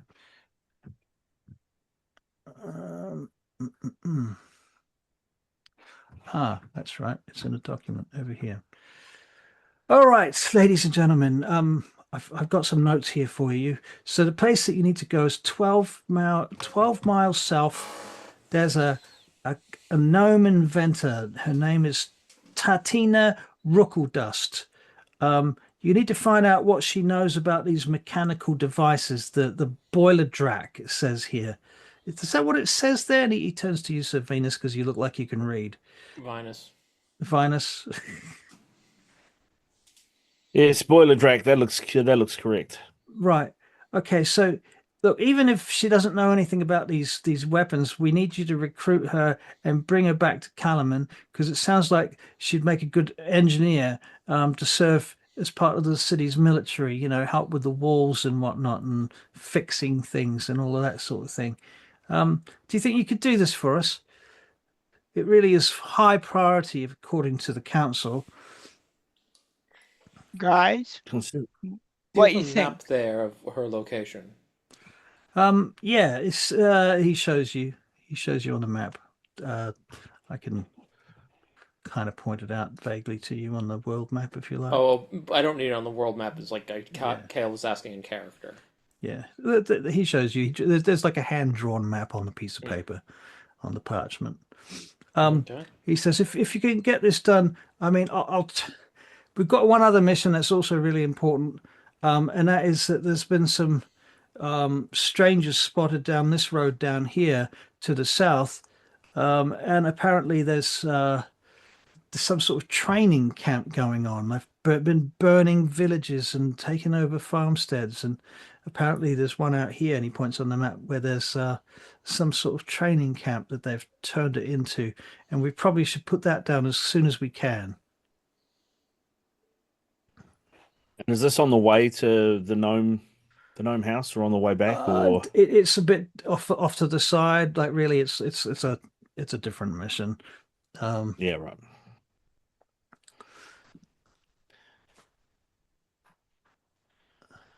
Well, And does I this Tantina, does she live by herself?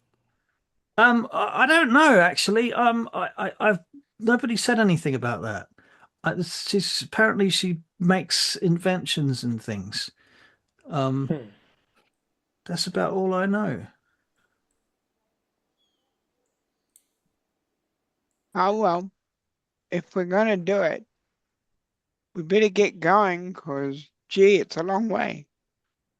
You can make perception checks as you're doing this. Ask Darrett. Darrett, can we? Um, Are there horses? Can we ride? Oh yeah.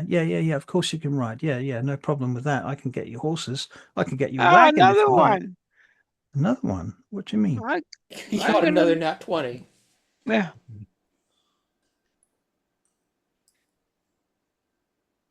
Mm, okay. Your dice hit my dice. So horses, 12 miles. We can do that in a day, can't we? But provided nothing stops us, like winged creatures and, old men sitting by the side of the road and, Guys with yeah, flaming javelins. yeah, yeah, yeah. Hate those And, guys. but we don't need to worry because we've got flaming javelin that can't go at all. So, Did I get a perception check? Did I ask for that? Yeah, you did. Yeah, Lightning got 25. I got Oof. 11. Isa got 5, and Kale got 14. Yeah, Lightning Wow. got a nat 20. Wow, Lightning, you hear the click, click, click of boots coming down the corridor. Um, and they're armored boots, you might note. Um, hey, armored boots coming down the corridor, you lot. um, Armor? Hmm.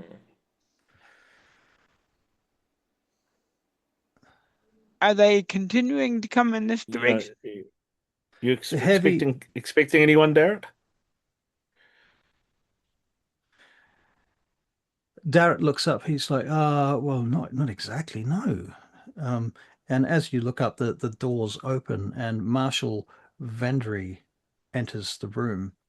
The heavy iron-bound doors of the war room swing open, and Marshal Vendri strides in.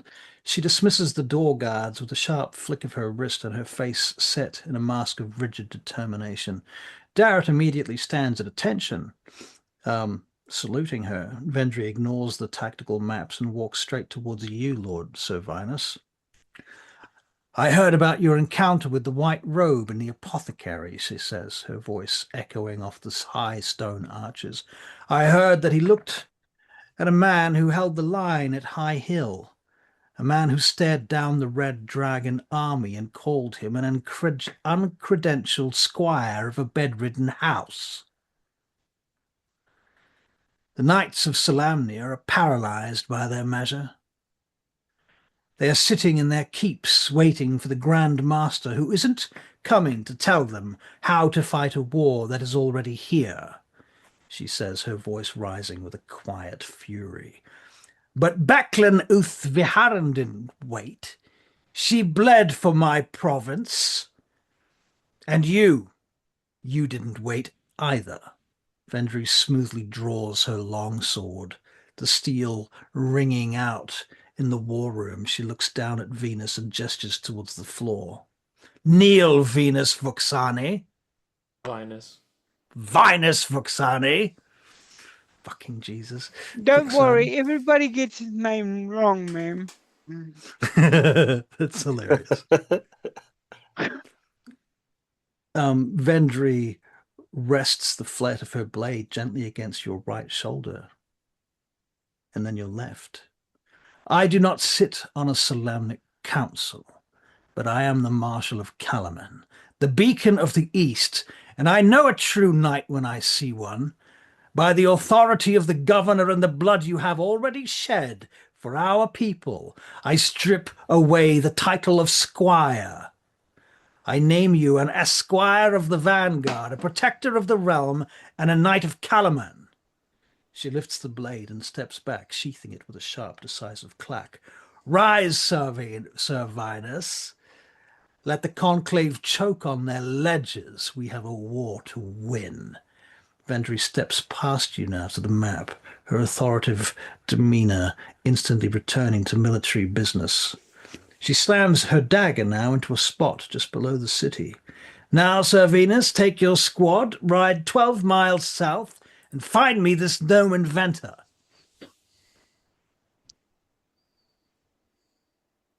Well, It shall be done. It shall be done, Lord Marshal. She turns and leaves without another word. Darrett's kind of shaking. What happened? Did you? Did it happen? At last? hey, he literally became a knight in a day. So, Darrett, while we're away, perhaps you could see about arranging some better armor for Sir Vinas for when we get back. Yeah. Something fitting of his new station. Seems right, doesn't it? It does seem right. It does. It does. Yeah. Right, well, I guess I better not keep you then. You've got work to do. Yes, we've got work to do.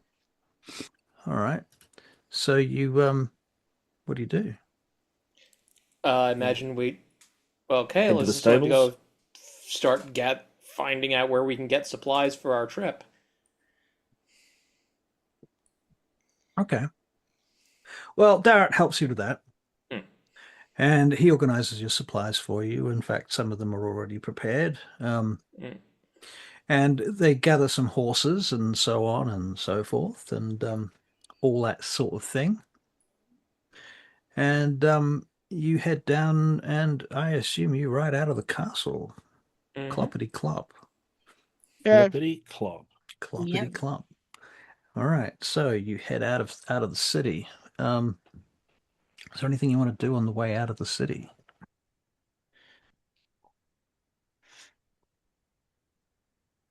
Not that I can think of. Not particularly, no.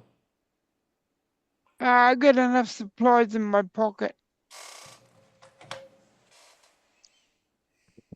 Okay. All right then. That reminds me, I've still got an egg sandwich in my pocket. Hang on. Egg sandwich in your pocket. Right. All I'll right. continue to eat it So while I'm riding. you hit the road and somebody roll me a d20. Who's it going to be? Not me. I'll do it. 14. 14. Yeah, okay. So the weather is not terribly awful. It's actually quite good. It seems the day is turning out to be a reasonable day, which is nice.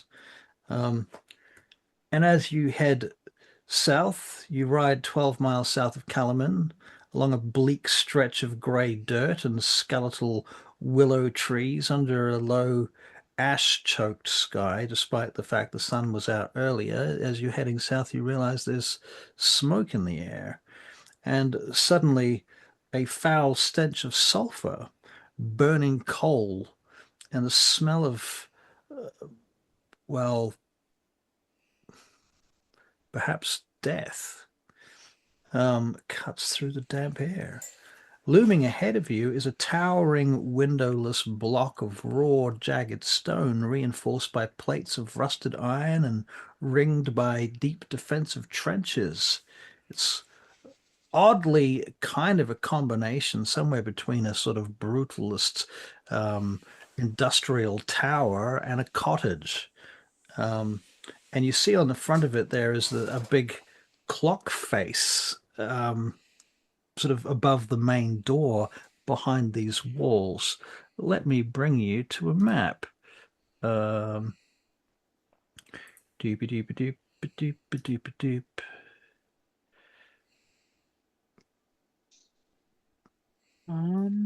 I have so many maps in this VTT, it's not funny, so forgive me if it takes me a minute to change the map. Kalaman. I am impressed with their pictures and stuff.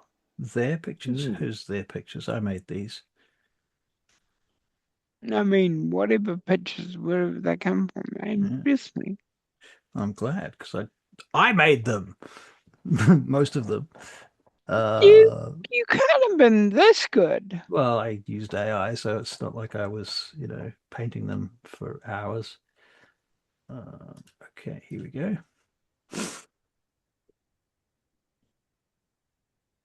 Oh, see, I had plans for rain, apparently. Apparently it's raining now. So regardless of your 14, sorry. Maybe the weather just sweeps in as we arrive. I imagine it does. And as you do, you can hear the clanging and smashing and grunting noises of a group of possibly bandits, or maybe it's the dragon army or something like that. You guys are down the bottom of the map, down here. And looking through the busted gates of this place, you can make out the sort of diminutive forms of a number of goblins wearing dragon army armor, red and black armor. And up above the door up here, if you can see where I'm clicking, Yeah. you can see two individuals appearing at this window that's inside the clock face on the front of the building. And as they do, one of them looks like an old gnome, a male gnome with a beard and thinning hair, and he's got like a long, what do they call it? A straight pipe. No, it's like it's a pipe, but it's straight. It doesn't have a curve in it. Like it just looks like a cigar, but it's a pipe. There's a name for it. Blowgun? Like a cigarillo? It looks like that, but it's not. It's a pipe. In any case, you can't really tell because he's like 100 feet away. But he's got this thing in his mouth. He's sitting in a chair that looks like it's made of iron, and it has like wagon wheels attached to it on either side. So Barry, you would be familiar with a wheelchair. Yeah. So I'm quite impressed. Although your character probably doesn't know what the fuck it is, but out of game. That's really impressive. Right. And so he like wheels up to the window and he tosses out some kind of contraption, and it flies down and it lands and explodes a bunch of shrapnel next to some of these goblins who dive out of the way as it lands. And then he takes turns doing this with this younger lady who's inside the window. I'll tell you what, I'll give you pictures for both of them. Doop. So this is the lady, or when I say lady, she's a gnome. So is she a lady? I don't know, but she looks like this. Did that pop up? Yeah. And then so she comes to the window, she does that. Then we get this guy. Comes up to the window and he throws stuff out the window. Similarly, both of them clearly gnomes, you can tell because they're small. They look like humans, but they're small. What are the goblins doing other than diving out of the way of stuff that's being thrown at them? Right. Okay. So looking around, you know what can you see from where you are? You are here at the gate. Let me see. Put my sight vision on. So you can see that there's a couple of them kind of around the back of whatever this thing is, and they're at the door. You can make a perception check to see what else you can tell. Hang on. I'm gonna go. And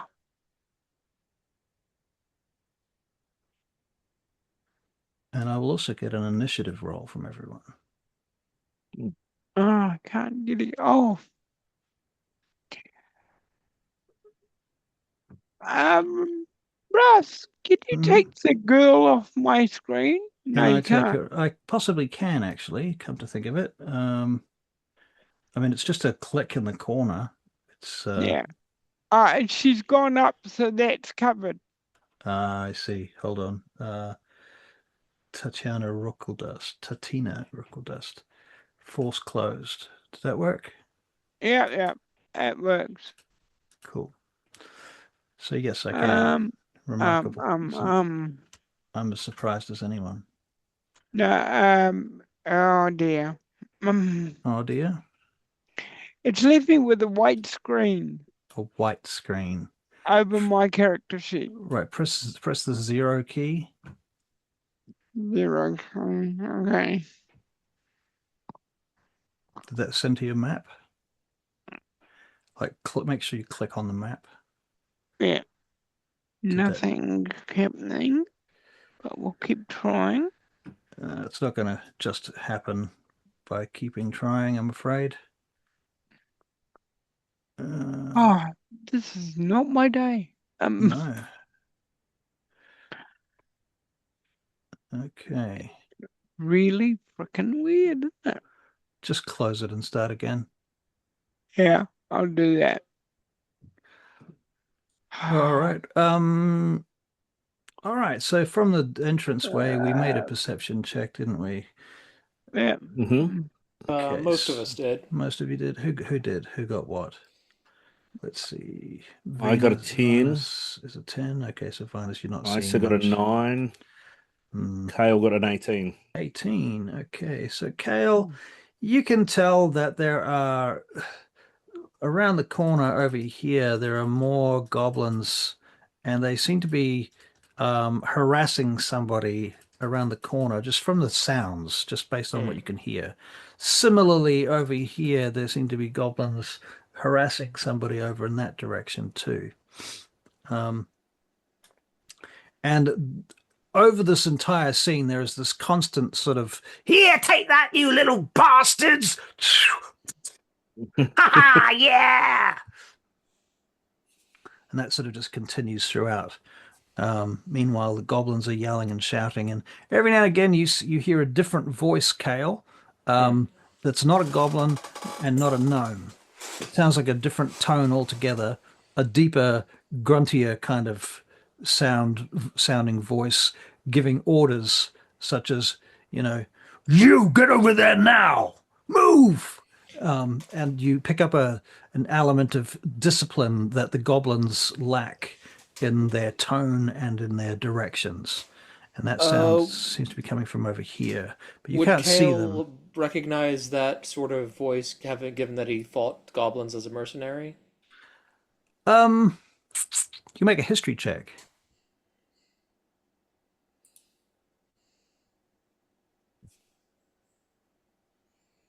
I don't think I can place it with a 9. Yeah, could just be another goblin, or it could be a human even, but it doesn't sound like a human. Yes. You rolled for initiative, Barry? I knew there was something I forgot. Yes. I kind of initiative. Initiative.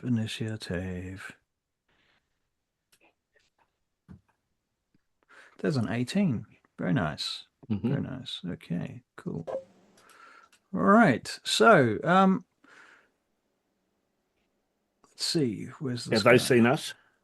At this point, you know what? If you don't want them to see you, let's make stealth checks. Stealth check.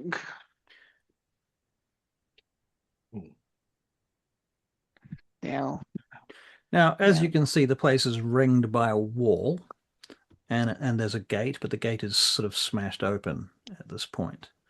Wow, Lightning Burfoot just rolled a 20 for stealth. That is remarkable. Okay. How many I rolled has he rolled today? I rolled a 3. Okay, well you got a 3. That kind of makes sense. All right, that's fair. All right, so this guy here comes and he can see you. The others must be out of the side of that line of sight. So if you rolled above, something stupid, let's move you out of the grid, I rolled a 9, you rolled a 9, so I'm with. you're clearly I got a in the line 12. of sight. Okay, so Kale, you might be to one side or the other, but not so far that you're like right out of the way. Yeah. And Venus, you're like right at the front, I assume. Yeah. Come and get me, bitches. I think Kale's Well- just like stepped into cover because he's like, "Hey, there's fighting. Let's get a heading on this." And Vinus is like, "No, what? Why would I hide? Why would I hide? They're That's not fucking honorable. goblins. There's nothing about hiding in the Exactly. oath and measure." Right. Exactly. Hiding? Our initiatives are 19, 19, 14, and 18, by the Yep. way. I believe I have them in the tracker automatically with any luck. Right. Can you see yeah, yourselves looks- in the tracker? Yep, looks good. Okay, you probably see there's lots of goblins in the tracker too, and various The others. goblins have disappeared in my picture. Because you moved, 'cause you Barry, and there's a moved. wall in the way. Oh, Yeah, sorry. it's updating with the live lighting thingy in the walls and stuff. Okay, so first up, a bunch of goblins do some stuff, and those goblins are busy harassing people. Vinus, it's your turn. You're at the front gate. I'm at the front gate. Is it easy enough to get through that front gate? It's not barred anymore, right? It's not barred. It's kind of smashed open. You can just step through the gaps that have been smashed into it. Oddly enough, you can make an investigation check if you want to. Well, I want to. Do you want to? All right. I don't know. 12. You don't really notice anything other than that? Okay. And so I step through to here. Mm-hmm. Okay, so I can see Suddenly you can see a more bunch more shit. goblinoids. Right, so what you Yeah. now notice is that on the right-hand side there is like a workshop, or rather like a tool shed type of thing, Yeah. where there are several gnomes, at least two that you can make out, who are being harassed by goblins with spears, who are trying to poke at them. One of them has a wrench, the other one doth not. On the left-hand side, there is another gnome up on top of a large contraption that seems to be sitting in the middle of the yard.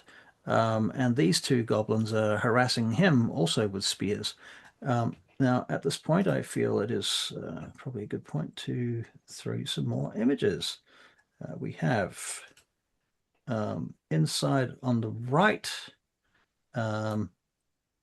is this guy.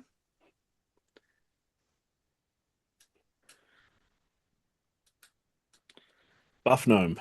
Buff gnome, exactly. He's quite the buff gnome. And he's clearly holding a wrench or something, but he's trying to avoid being smashed with spears at the moment. Then we have who was it and where? Let me just double check who's up there. That is, oh yeah. So Buff Gnome is with this particular gnome, hiding inside the building, inside that shed. Fidget. Yep. So Okay, cool. So those two are there, and then up on top of the other building, we have this one, the third.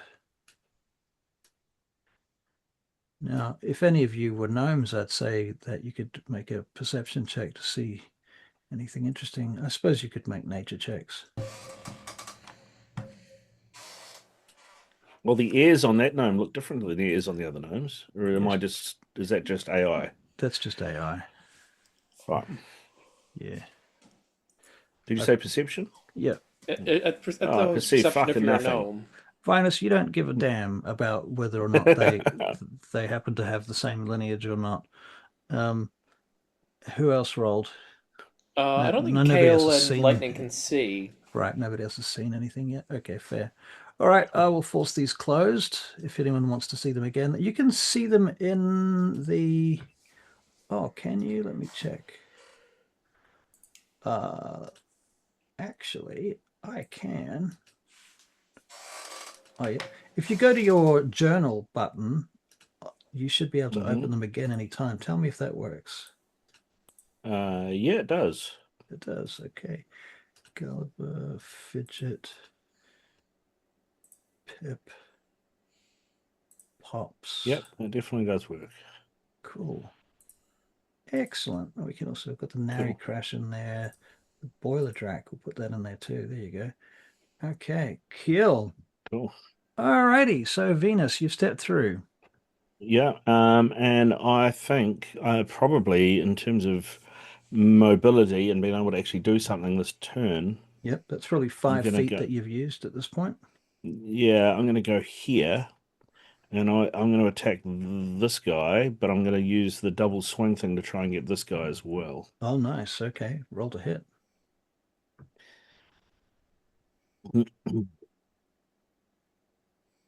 Fucking 9. Excellent. A 9 to hit. Oh, okay. Yeah. Well, I'm afraid that does not hit the goblin. He turns and sees you coming, and he parries your blade with his crude-looking iron falchion. Clang! Ha! He screams. What else you got? I can shield bash him and knock him prone. All right, go and give that a go. Yep. That It's uses your bonus athletics, action. right? Yep. Roll athletics. Yeah. 16. 16. Well, that, as it happens, does hit him. Oh, no, this is athletics. Right. Yeah. Let me see. Yes, you knock him prone. Okay. So give him the prone condition. Prone, prone, prone. Okay. And I don't think I can really do much else. Because I've only got one attack, right? At this level, yes. Yep. Yeah. All right. Isa is up next. I cast mage armor on myself. Ooh. Hey, there you go. That's a good Cunning. idea. Cunning plan. She's learned her lesson. All right. Excellent. So you cast mage armor. Do you move at all? Do you do anything else? I'm gonna go around the corner. Okay, so you're going to head through the gate? Are you going through the gate, or are you going to cover until you're ready to engage? I'm gonna cover as soon as I get this cooperate. I'm gonna go next go to here or something? Kale. Or next to Kale? Yeah. Opposite or Yeah. next to? Yep.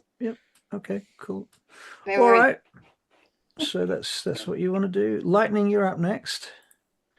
I am gonna do when I can see one of the bad guys. No, when I can see more than one bad guy and get close enough, I'll do lightning wave. Thunder wave. Yeah, thunder wave. Okay. So lightning, can you see the map? Yes, I can now. All right. So you are here down the bottom, Yeah. hiding around the corner. This is the Okay. gate. That's the gate I'm pointing at. Yeah. Right. Now you can see these two guys way over here. Well, And- those are the two guys I'm gonna. You're going to go for. Yeah.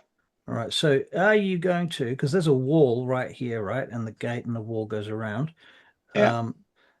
So you could also climb the wall is another option because there's a bunch of shit lying around all over the place here. Yeah. You're probably quite good at that sort of thing, so that's why I mention it. Yeah. I'll climb the wall. So do you want to climb it here, or do you want to like come over here and then climb the wall and then run around there, or do you want to just go straight through the gate and go fastest possible route to where they are? Yeah, because they're busy concentrating on the other dudes, aren't they? That they're bothering. They are. And if you were to if you spent your action to make a stealth check whilst you moved there, you wouldn't get to attack on this turn, but you could get into position. Okay, we'll do that. I'll do a Alright. stealth check. Make a Well, stealth check. To be fair, he is already hidden. He got like didn't he get a nat 20 on his stealth check before? You got 27, yeah, on stealth. He did, but he wants to move through the gate to the other side. Okay, of that's the... fair. That's fair.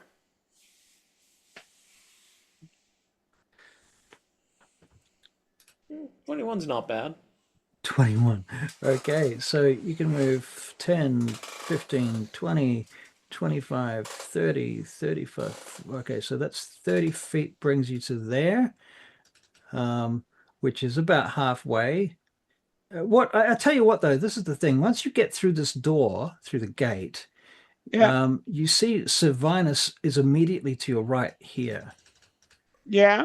right? And he's Yeah. got a bunch of goblins on him immediately. Well, I can change plans and I can hit them. You're gonna hit Can them? I hit them without hitting him? Is the point. That's the question, isn't it? That's a great question. Can you hit I them? know how to do it. I'm Yeah. gonna jump on his shoulders and hit from there. So Vinus, do you think that's going to work? Give me your I've honest response to that. yeah. Well, I mean, to be fair, I'm not looking behind me, so if he just all of a sudden clambers up my back, then I'm not gonna I've got pointy things pointing at me right in front, so it's probably not something I'm gonna be overly bothered about Right. because Okay. I've got more bother in front of me, if you like. Right. Okay. So you've gone 10 feet to get to there. It's another 15 feet to there, so that's 25 feet. 5 feet to climb up Sir Venus. Yeah. Vinus. Fucking Yeah. Jesus. Vinus. Sir Vinus. Think Vinus. of wine. Wine. Vine. Vinus. Vine. Sir Vinus. Yeah, Okay. think of Vine. Vinus. Yes, I never drink Vinus. Okay, you can make an athletics check. Just climb up at Sir Vinus. Yep.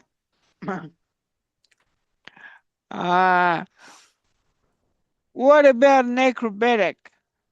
Okay, I'll take that. What should see if my athletics? Yeah, no, my Acrobatics yeah, definitely be the way for you, I think. 18. All right, so that's good. You climbed up on his back, and now you're going to cast Thunder Wave. yep. Now, if I recall, Thunder Wave creates like a 15-foot Cube. cube. All right, so that would be 1, 2, 3. You could get 3 of them, Okay. All right. and they get saving throws, I assume. Yeah. saves. Constitution. Constitution saves. Okay, let Yeah. me make some Constitution saving throws. Shall I Oh. fire the damage? You might as well. I'll Now, do you want actually? Would you rather than rolling? Okay, yeah, you At can what? do that. Oh, you Oh. already rolled. Don't worry. Okay. Okay, I was Sorry. just going to remind you about your channel divinity, Oh yeah. I but forgot it'd about be that. better to But save that thank for. you. Better to save Yeah. that. Thank you for next time. Okay, one of them saves. One of them fails. One of them saves. So the ones that save get half damage, I take it? Yeah, and the one that fails gets pushed back 10 feet, I think. All right. So what's the half damage of 9 is like 4, 4. isn't it? Okay. Yeah, pushed back. The one that failed is pushed back 10 feet. Minus 4. Okay. So this guy is now bloodied. This guy is getting pushed back 10 feet to here. And he is probably also bloodied. He takes 9 damage. Prone. Yes. Yeah. He's dead actually. Slut. So he's very prone. He's permanently prone. Yep. So he's dead. And this guy takes 4 damage. Minus 4. Boof. All right, but he's not prone. Okie dokie. Very good, Lightning. Right. And Lightning, do you stay on Sylvanus' shoulders or you just sort of drop off at that point? No. This is an excellent position to be in. Well, I have to say you're going to give Sir Vinus disadvantage on his attacks. Oh. Have you ever tried fighting with somebody sitting on your shoulders? With a Not sword? recently, no. Not Right. recently. Not easy. Okay. Okay. It's up to you, but if you stay there, Sir Vinus, you get disadvantage on everything you do, basically. Okay. It's Okay. I'll do a flip over and go back to the ground. all right, you can drop down next to him. All right, Yeah. very good. Goblin 5 makes an attack, does a thing. Fidget, she's hiding. Goblin 3 is smashing the door. Kale, Nightjar, your turn. Okay, so Kale slips up to the door. Okay, so scopes the situation. Mm-hmm. Okay, so let's see. How much was that? That was like 10 feet. Yeah, okay, so Kale moves up to here, Okay. and he's going to try and get this goblin with the pointy end of his sword. Right. Very well. Go on then. Apparently not. Apparently not. Apparently not. All right. Well, we shan't penalize you this time because I'm too lazy and we have too many things going on. But So, he does slip away again. okay. He's like, yeah. Oops. All right. Yep. Very good. I think what you Stab do the shiny guy. were you being sneaky when you did that? If I had stealth, I would have had advantage. He was hidden before, but Right. Okay. it's up to you.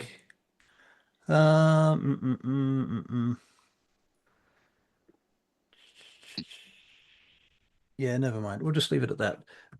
Not going to complicate things for myself. All right, so it gets Kale. People up in the window continue throwing things out the window. Pops throws something out the window. There's bashing at the door. You hear the door rattling as it's being struck by something very heavy, like a hammer or something like that. This continues for a minute. There's a dead guy. He doesn't do anything, so I'll just take him off the thing. Goblin 7. Goblin number 7. Goblin number 7 realizes that there's people here now, and he's like, "What?" And he goes doop doop doop, charges over to, basically to. He sees Lord Vinas, but he's like, "Fuck that guy! I'm not fighting a dude like him. He's scary." So he goes around the corner a little bit to get his sights on the Kender. So he's going to attack you, I'm afraid, Barry, and his attack is incoming. It is a natural 20 for 24. Bugger. So that's critical damage. The good news is that I rolled 2 1s, so he only did 4 points of damage despite the crit.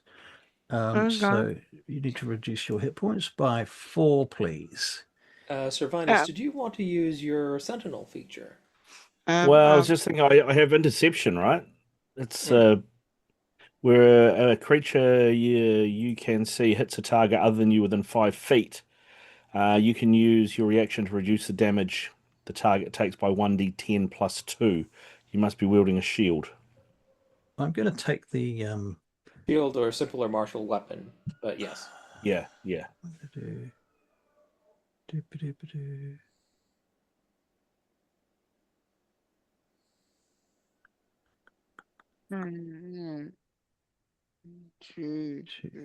That's better. What? Does that work? No. So is that still the same damage? Yeah, 4 points of damage is what you took. Unless he uses interception.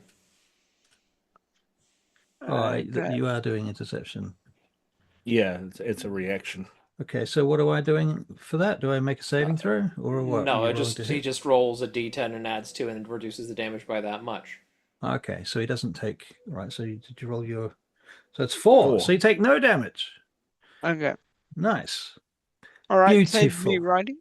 All right, so the goblin tries to get around Sir Vinas to hit you, and instead he gets his shield. Because I go between the knight's legs and hide. Okay. Fair. Cool. All right, so the next goblin realizes what's going on. He's coming over here too. And this time he's gonna attack Sir Vinas though. And I just have to check as a bonus action.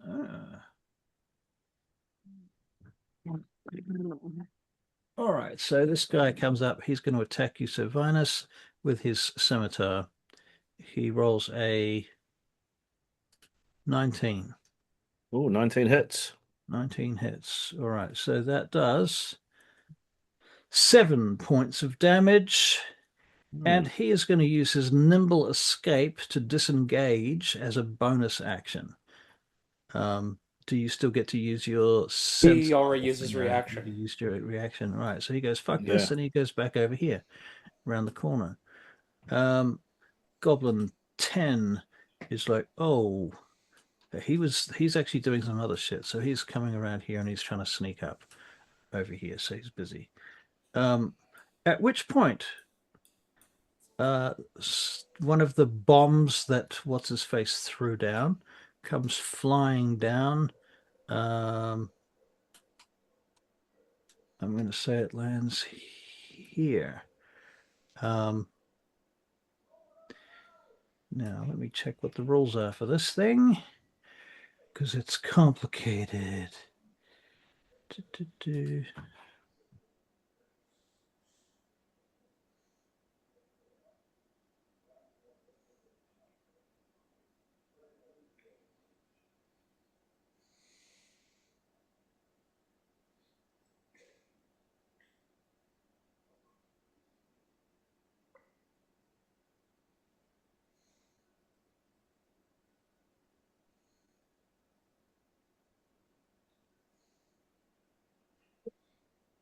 Sorry, just be a second. Is this coming from one of the gnomes, is it? Yes, it's coming from the clock face in the tower. Right. It's basically a small, strange-looking device. Like you don't really know what it is because it's all happening so quickly.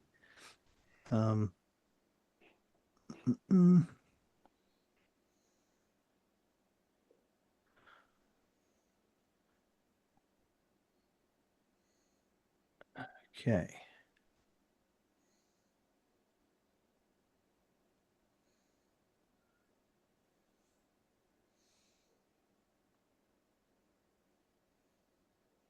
So this is some kind of junky looking hazard that comes flying down, essentially explodes. 10-foot quadrant. So if you're within 10 feet of it, you need to make a saving throw, dexterity save. He's not trying to get you. He's just throwing stuff out the window, willy-nilly. 14. 14 passes.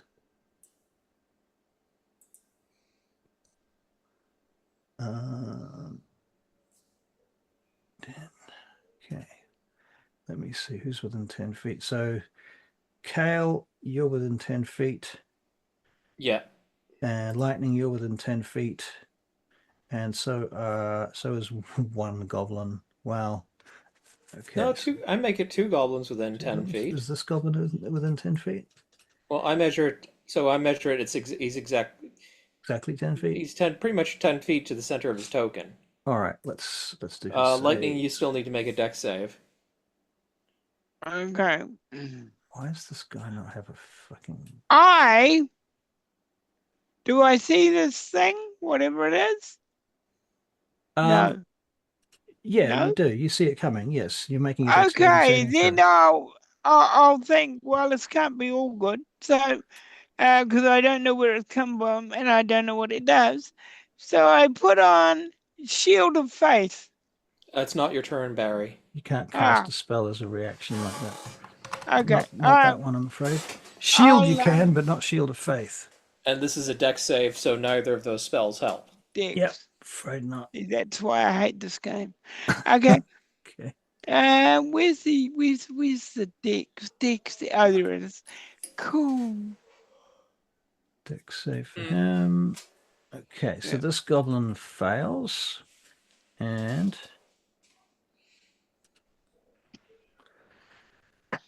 and he dies. Wow. Okay.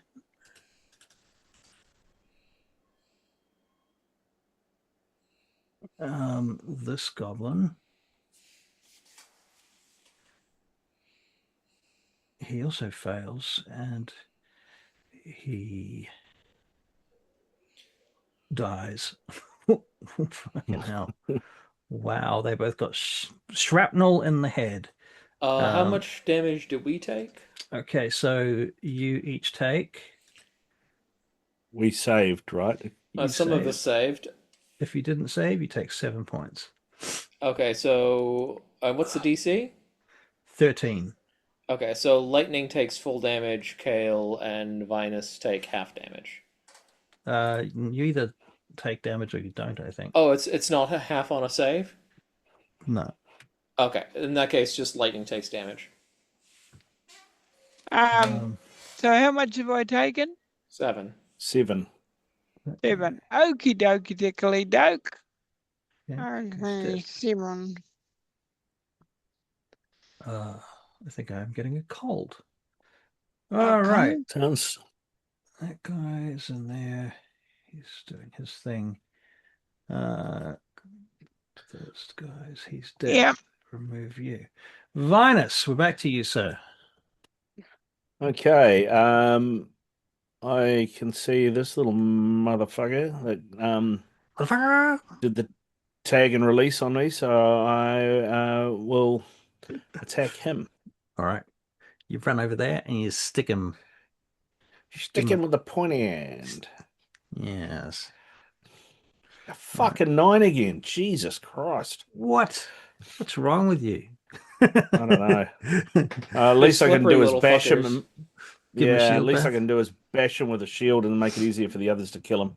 All right. 14. 14 on an athletics check. I see. Let me figure out which one it is. This guy, strength. Nah, bro. That's an 18 from that little guy. Mm. He's like, I don't think so. Oh, damn it. Isa, you are next. Okay, I'll come out from my little spot. Mm-hmm. Oops. And see who's left.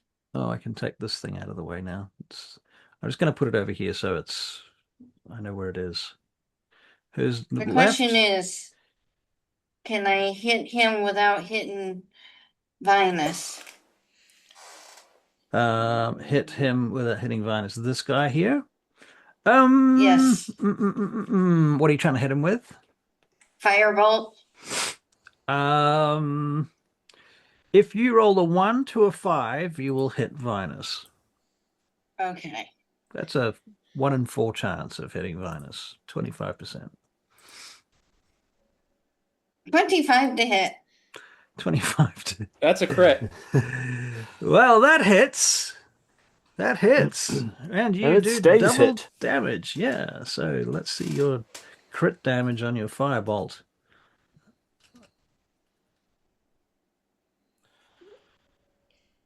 Is that roll right? Is that 7 Yeah, it damage? rolls twice. It's 8 damage. It's rolling everything twice again. That's Yeah. because I used the other. I know what's going on now.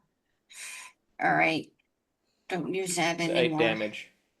8 damage. Actually, the thing is that she would have been at this. Oh no, he wasn't. That's right, because he didn't actually get knocked prone, did he? So Yeah, no, he's not. Yeah, No. Okay, cool.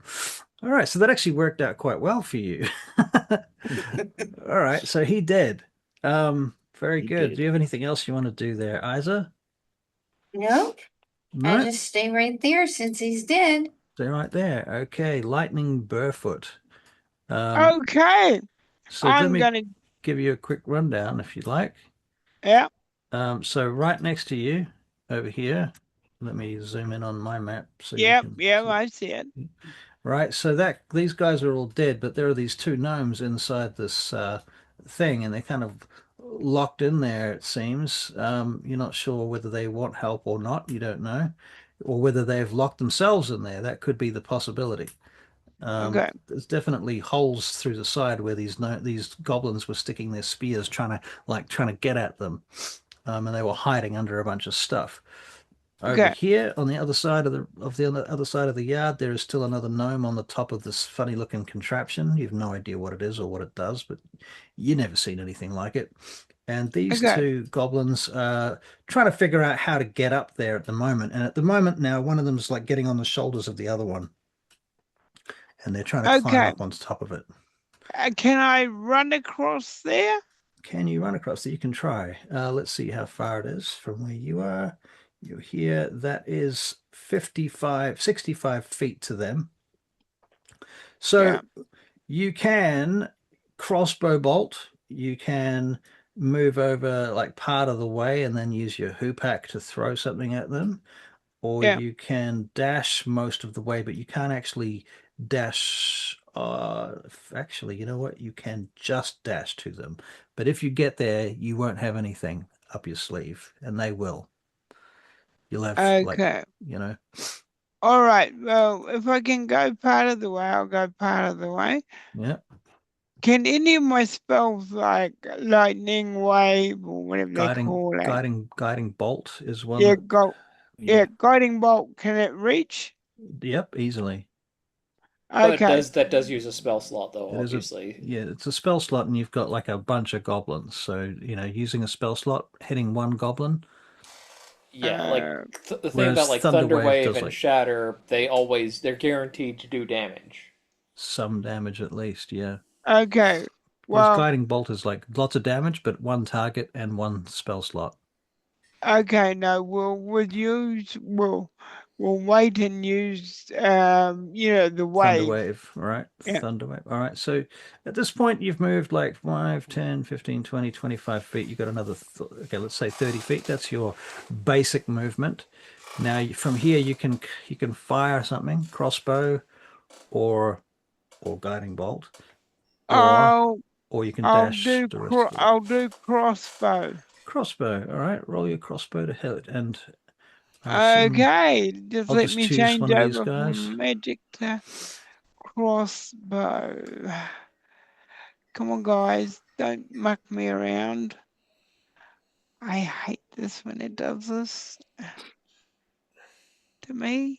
Okay, here we go. Crossbow. Here it goes. Pop. Pow pow. Whoa! Look at that. Oh, 25. Crit. How many nat 20s are you gonna roll tonight, Barry? That's a lot so far. Like every other roll is a nat 20. Okay, so Barry, that was another crit. Let's roll the crit damage on the crossbow. Okay. Crit. That's it. There. And that's it there. 6 points of piercing damage. All right, that goblin is very upset with you. Oh no, that goblin is in fact dead, apparently. Excellent. All right, so he collapses off the top of the other one. So one goblin's climbing on the other one. The one on the top gets killed. The one underneath has a dead goblin on top of him now, and he's like, "What the?"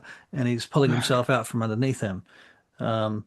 So that's Goblin 5's turn. He's out. Now we're at Fidget. Fidget does her thing. She's still hiding inside the thing. Goblin 3 is bashing on the door. Kale.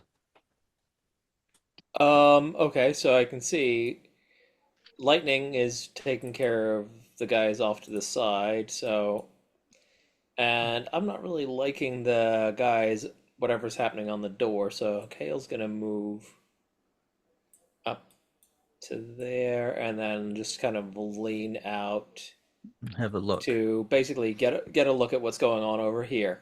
All right, so now you can probably see the door, and you can probably see there's 2 goblins, and in fact a hobgoblin who looks like he's their captain, smashing at the door. The captain has a big hammer.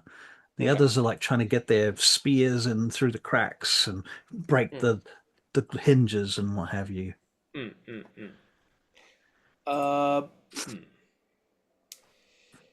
Okay. Can't reach them. Okay, so Kale is just going to take a shot at this goblin here with his crossbow. All right. That's an 8. Yeah, that doesn't hit him. That And ducks back into cover.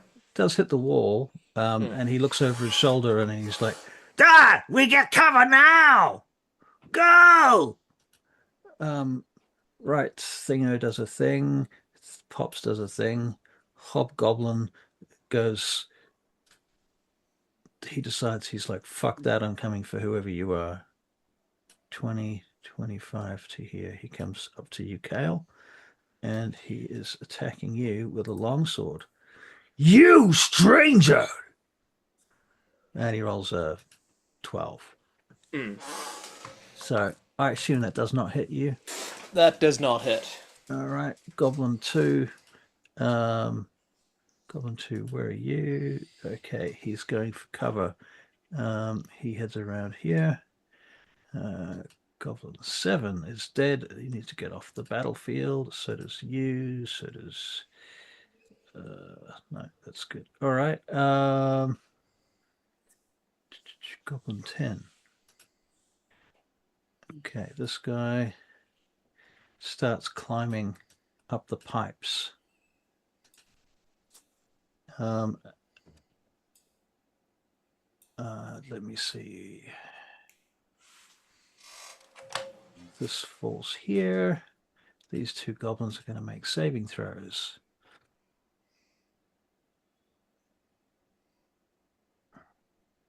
Dex. One fails. The other passes. This one is going to take some damage. That's fucking pathetic. Okay, so he gets injured. All right. NPCs take turns. And who's this guy? Oh, yep. All right, he's going to move around the other side of there. This guy is also climbing up on the pipes. Vinas. All right, where I am, I'm not. Will I have been able to see or hear what's going on with Kale? You can make a perception check.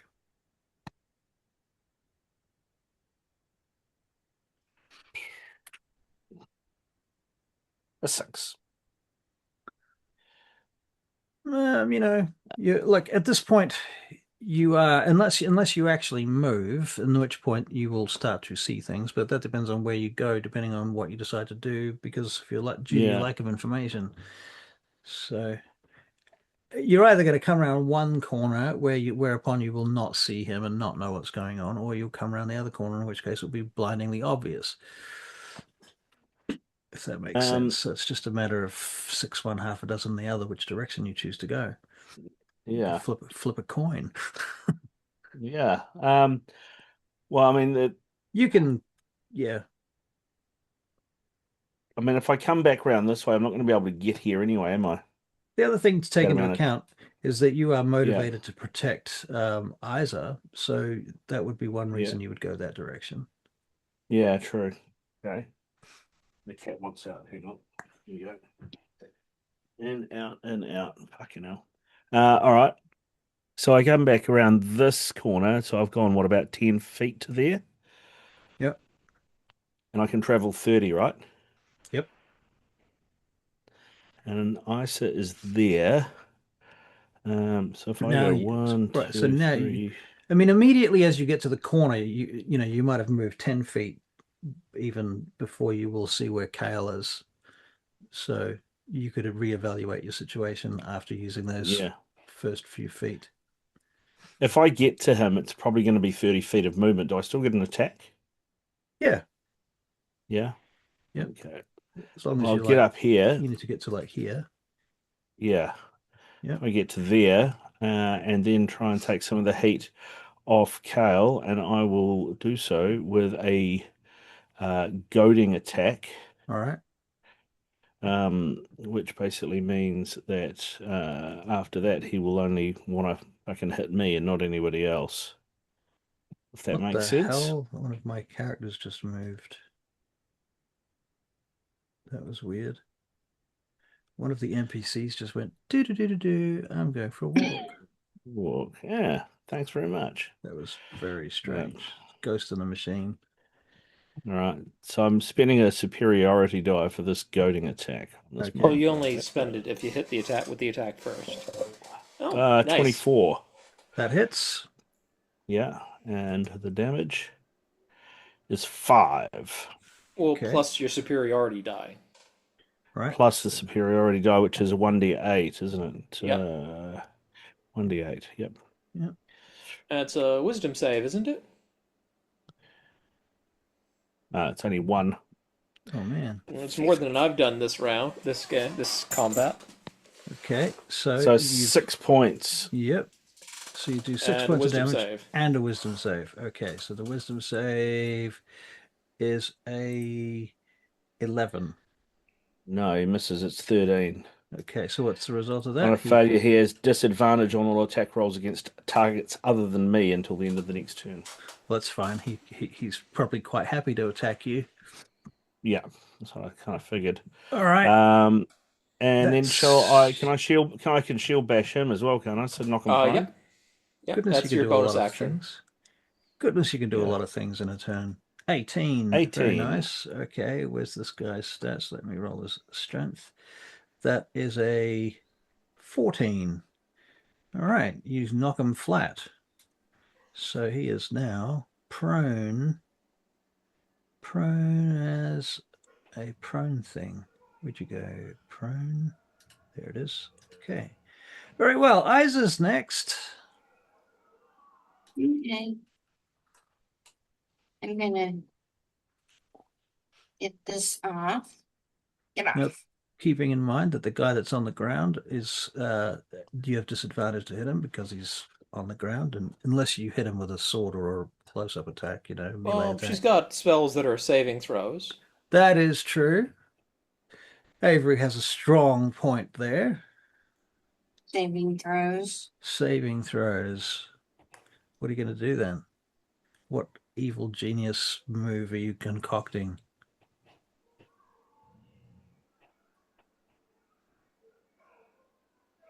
The neutral genius move? Neutral genius. Not an evil genius. Right. Chaotic neutral genius?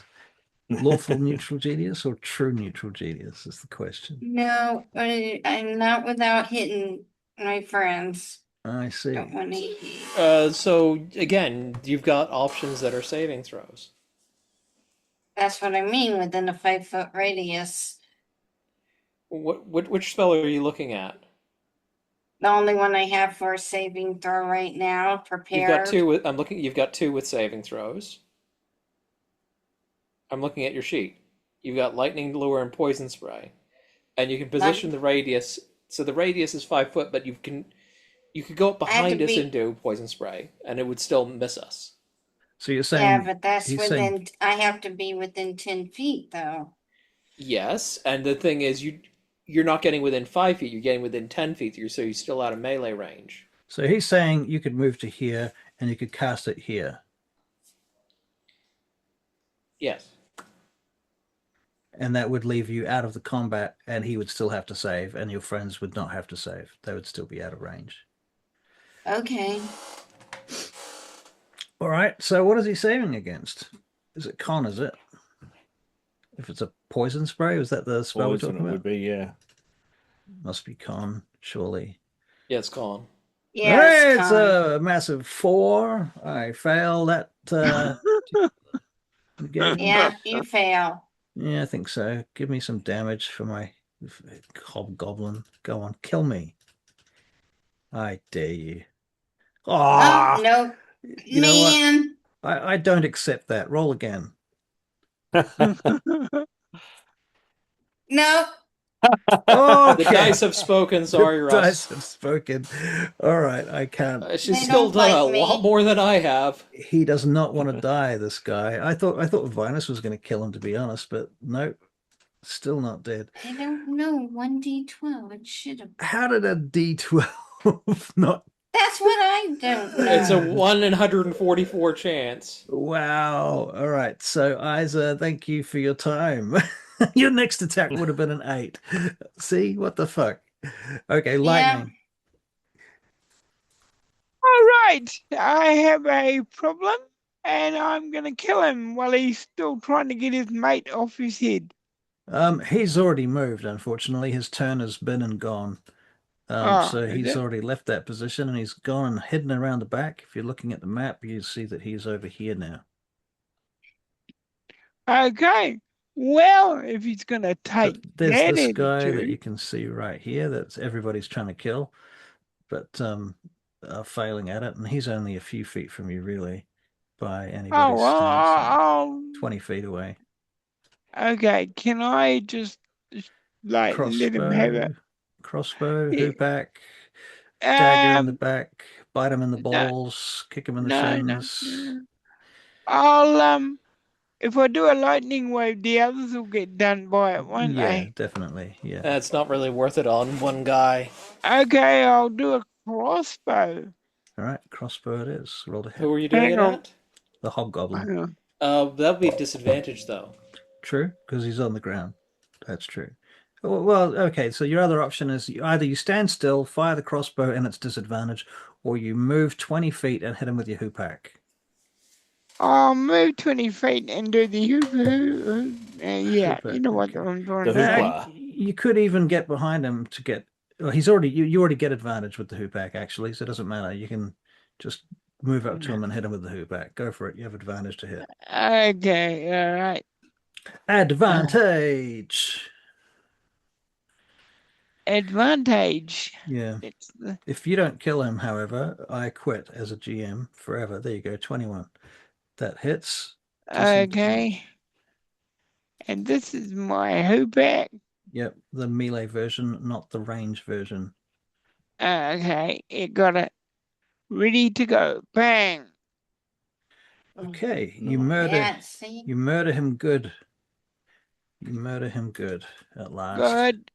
All right, he goes down. You stick him with the spear end of your hoopak as he lays there on the ground. He's trying to get up in the mud, and you just stick your hoopak through his throat or something, I imagine, pinning him to the ground Yeah. straight through his spine. Yep. All Yep. right. Yep. This And little I turn around and go, oh, I didn't know you were there. this Kenda's quite a bloodthirsty little fucker, it turns out. Okay. So the gnomes, they're busy doing their thing. This goblin decides that the door is just not coming open, and he's wasting his time, and his commanding officer just got busted and killed, so he's like, fuck this. He's gonna move over here. I think probably even a little bit further because he wants to take cover behind that thing. Then we have Kale. Okay, so Kale's knows some goblins are over this way. Moves 15 feet to here. Mhm. Goes up to this guy, tries to get him with the pointy end. All right, roll to hit, please. 16. 16. That does hit. Does hit. 10 damage? Yeah. Well, boom. Hmm. He did. Okay, so Killed. let's see. How do you kill him? I think basically just like across the neck. All right, fair enough. Okay, so hang on. So just. He goes down, Okay, so clutching it's his 20 feet. I've got. Okay, yeah. And Kale's not gonna let this other guy go away, and he's got plenty of movement left. So Kale goes up to this guy here, but he is out of attacks. Okay, fair enough. All right. NPCs do some stuff. Hobgoblin dead. Take him off the map. Goblin 2 is also dead. Take him off the map. Off the initiative, rather, not the map. This guy's climbing. I'm going to make an athletics check for him to see if he falls and breaks his neck. Yeah, he falls. Let's see if he breaks his neck. What's that?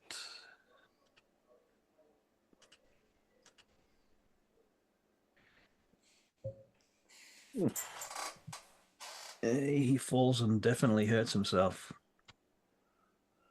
And starts shouting and yelling in Goblin that he needs help. Anyone that can understand Goblin will know what's going on. Okay, another whiz bang comes flying down from above. It lands here. It's nowhere near anybody, so it just goes pop. Excellent. Those guys are doing stuff. He's going to climb around the back of here. Just trying to get down the back. And Goblin. Okay, he's going to pop out over here, see what he can see. These guys have got short bows, so he is going to fire a short bow at lightning. What's the range on a short bow? Have a quick look here. You are 35 feet away, so that's definitely possible. 15 plus 4 is 19 to hit you. Lightning, what's your armor class? 16. Okay, hits you for 8 points of damage. Hang on. Servinus is next to lightning. He could use interception. It doesn't just doesn't specify melee attack. It just says Okay. a creature you can see. If you want to, it's up to you. It's a reaction. You don't have to use your reaction if you don't want to.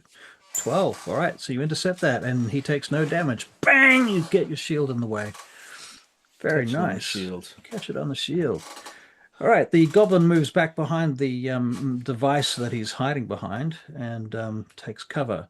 The goblin that's climbing up here is making an athletics check to make sure that he doesn't fall off because he's trying to get through the window. And it's raining, apparently. Oh, he is sliding down. He's going to make a saving throw, a dex saving throw. Oh, he falls. Boof. And he is going to take some damage. Oh, that's not good, is it? Oh dear. I think he might be dead. Where the fuck did my map just go to? Here it is. Okay, so he fell down. And yes, he's dead. He falls to his death. Slips to his death off the slippy, slidey, rainy exterior of the building. Ah! Crash.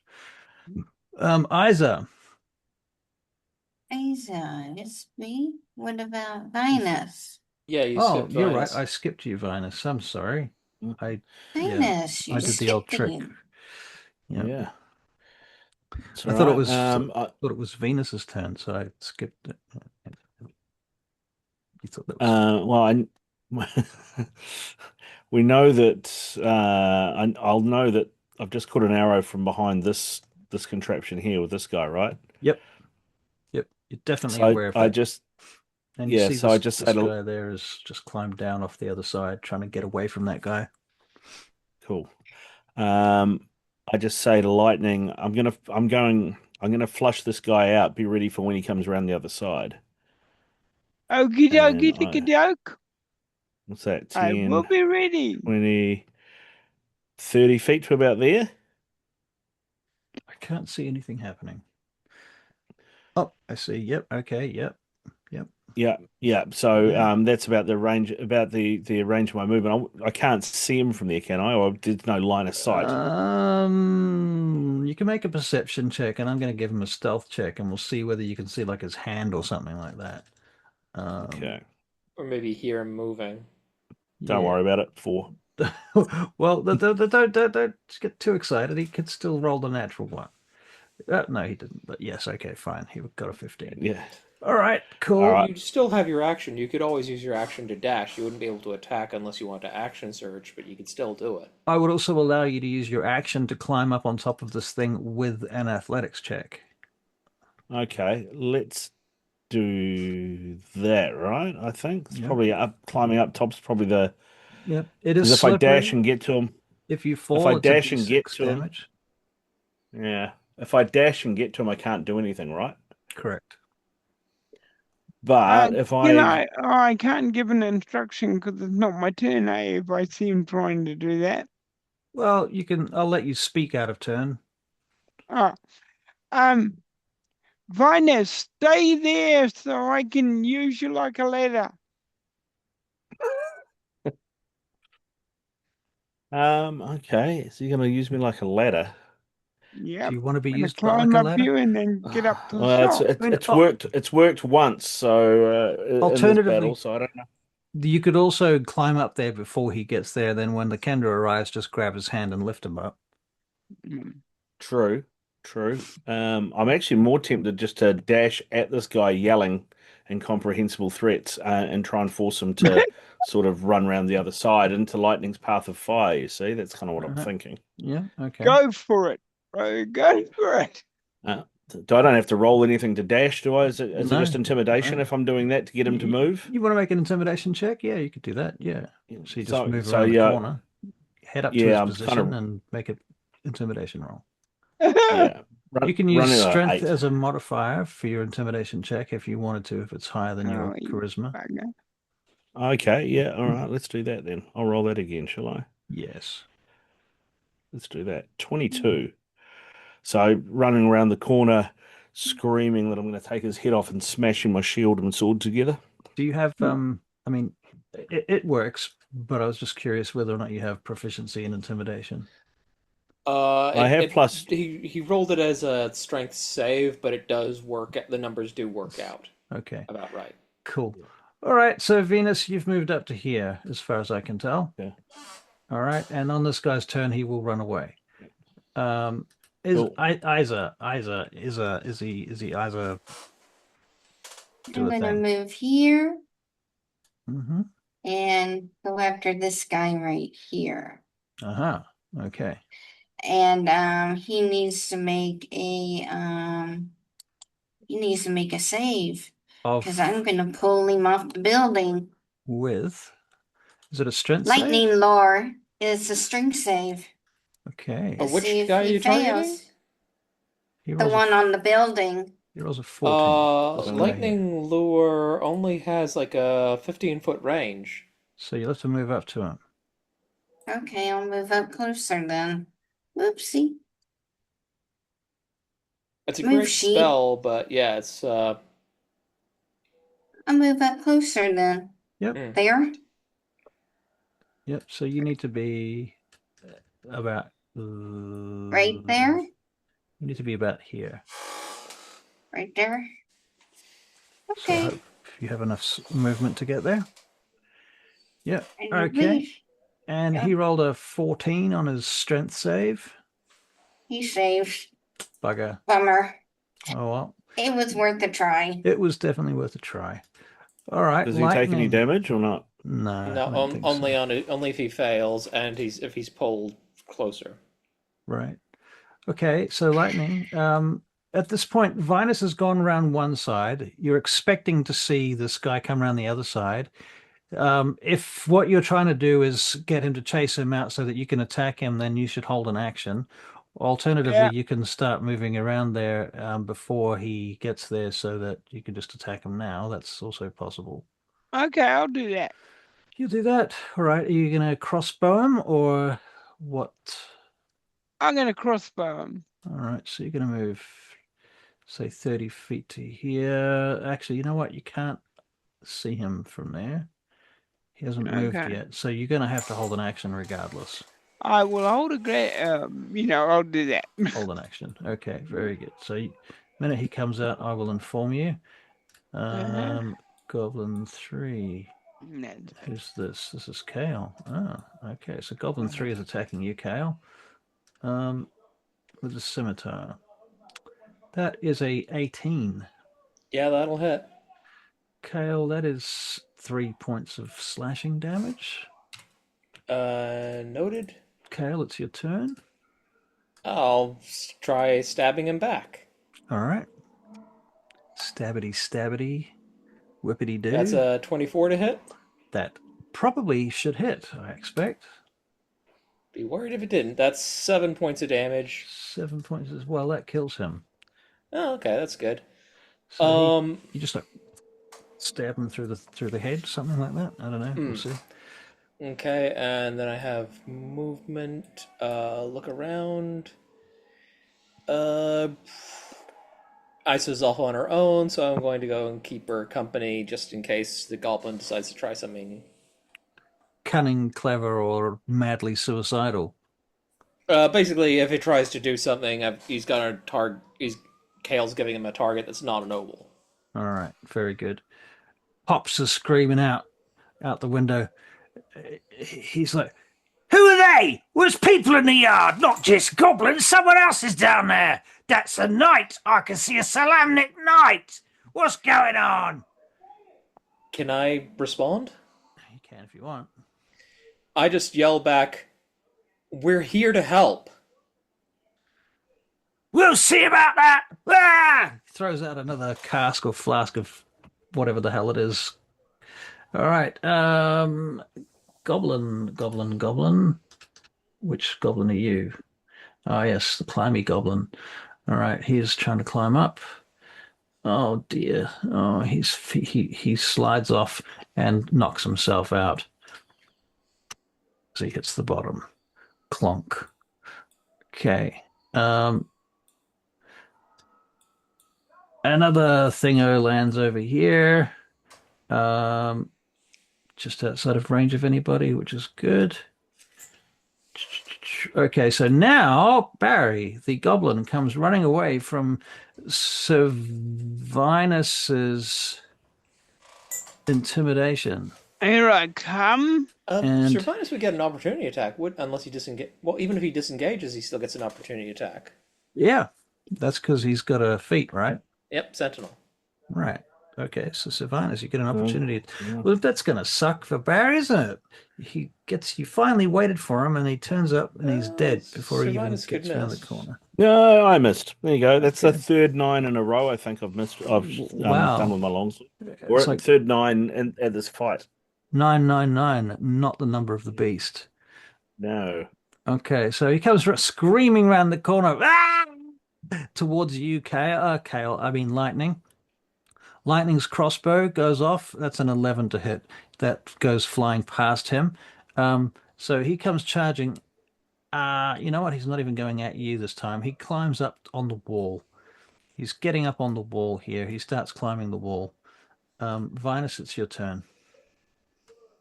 Can I reach him? I can, can't I? You can. You can. You can just chase him Okay. straight there and try and see if you can give him a good culling as he goes up the wall. Yeah. Do I get advantage because I'm attacking his back because he's climbing up the wall? I think you should, yes.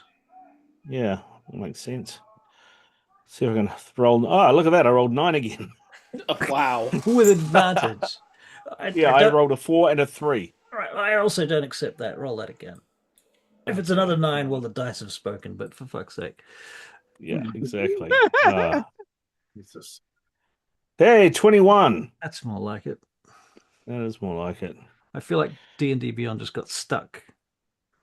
Yeah. Okay. 4 so points. 4 points of damage. Okay. Well, you definitely hurt him. He's bloodied. And he doesn't like Yeah, you. He already didn't like you, but yeah. What else you got? You're going to shield bash him? Well, I was going to say, can I just reach a hand out and grab him and pull him off the wall? That would be an action. That would be an action. Okay, I'll shield bash him then. All right. So shield bashing is a strength check, right? Yep. Yeah, I've only got 10. Yeah, well, he only got 11.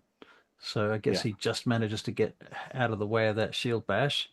Isa, you are next. Okay.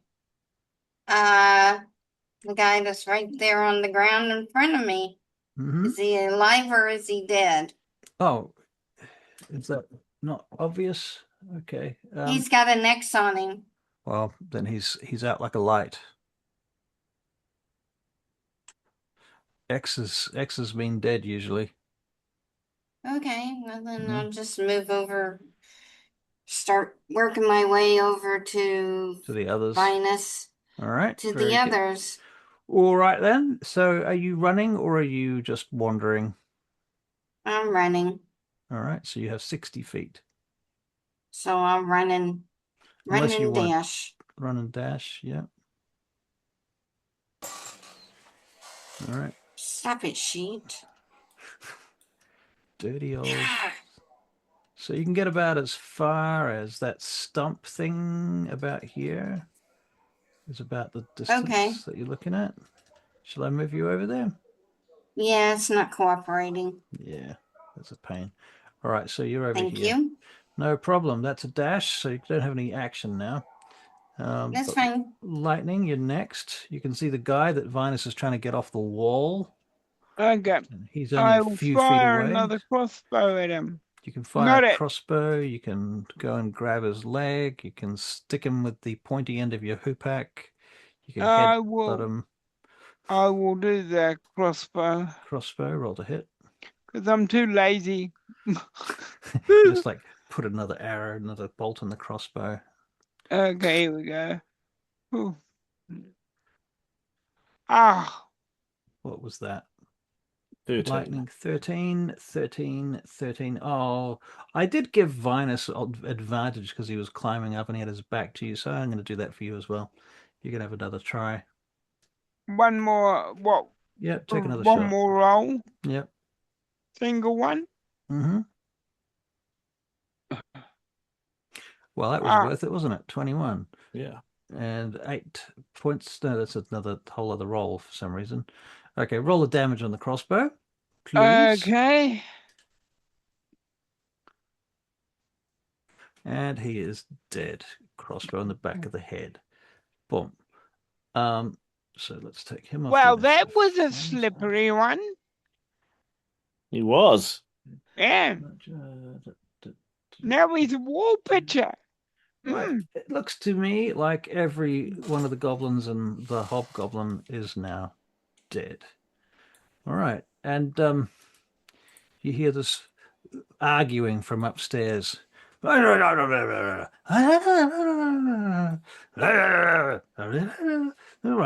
let them in then if you insist. Don't blame me if they turn out to be some. All right, so a couple of moments later, first of all, this one comes out, and he looks at you all, and he hesitantly beckons for you to follow you to the door, and then these two come out of the inside of this thing as well, and out of the two of them, the sister, well, you don't know that that's the sister, but they are siblings. They kind of cluster up by the door and open up the door and beckon you in. And at which point you find yourselves inside what's sort of this weird clockwork laboratory with all sorts of very strange devices and machines and whirling gadgets and stuff you've never in your life seen before. Stuff that doesn't even make sense. And everyone's kind of staring at you, and two of them in particular, well, first of all, Fidget kind of hides at the back of the room. And the Pops, they keep referring to him as Pops. He's sitting in his wheelchair.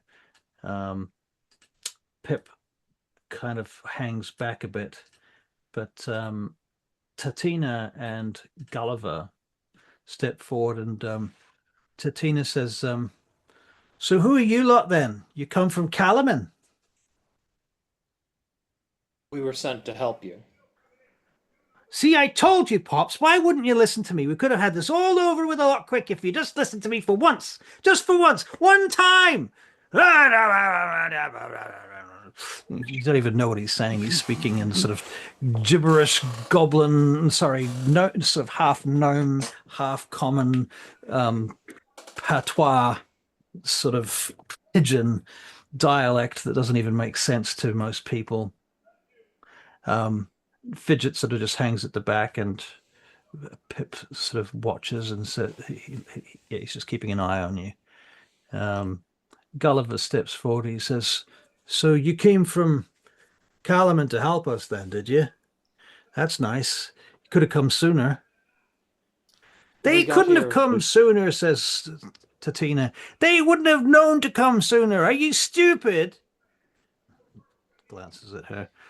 She looks up at you. So, you come here to help us with what exactly? We heard the dragon army had been pressuring you. That's true. That's true, they have. We've had them up here a few times now. They, we weren't aware of it, but they sent some people up here to buy some of our things. Didn't know who they were when we sold it to them. But was that the boiler drac? Oh, you know about that. We Yeah. encountered it firsthand. It was impressive workmanship, but we really would have much rather been on the other side of it, if you catch my drift. Yeah, it didn't really mean for that to happen. Thought it was for a festival, actually. That was the thing. But then, after they purchased it, they kind of started talking to each other in front of us about what they're planning to do with it. And we tried to tell them that wasn't what it was for, but they wouldn't listen to us. They took it anyway. I mean, to be fair, there was a festival at Vogler when they attacked the town. Well, maybe that's what they were talking about then. I don't know. I don't know, but Pops, we really should do something for these people. They've come all this way and they've helped us, and we probably would have been our last days if we hadn't been assisted by them right now, don't you think? Come on, Pops. I'm sure they could use the far grab. None of us are using it. None of us will ever need to use that. We're not going anywhere, are we? I mean, if the dragon army comes here, well, that's it for us, isn't it? We're not going nowhere. We're standing our ground as far as we're concerned. I'm standing my well, ground, that's- says well, Gulliver. Well, that's a good thing, because why don't you stand your ground like at the castle, someplace like that? Castle. You want us to go to the castle now? I'm not going to that. Wheels his chair around. Waves his arm in the air. The other's shaking their Well, head. there'd be more protection at the castle, and I'm sure that the things that you built, amazing as they are, in my head, I don't know what they freaking are, but they're amazing as they are.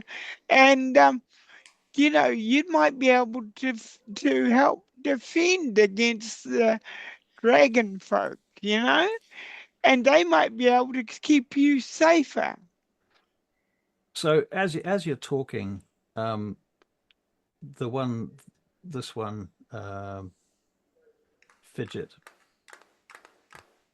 she heads off into another room and she comes back with something and she puts it on the table. I suppose I better close that for you too, Barry. Force closed. Force closed. And the thing that she puts on the table looks like this. There's two of them. She goes, there's the far grab, sister. Far gab. Far gab. But you see, we wouldn't know how to use it. That's why we It's pretty simple. You put it on your back and you talk in it. And you see these things here, you put them over your ears and you can hear through them. It works up to 18 miles away. Works by magic. That's pretty impressive. Hmm. You can speak about 25 words at a time. Goes both ways. Out of game, it's the exact same system as, I think it's sending stones. Except Right. they're way less practical than sending stones.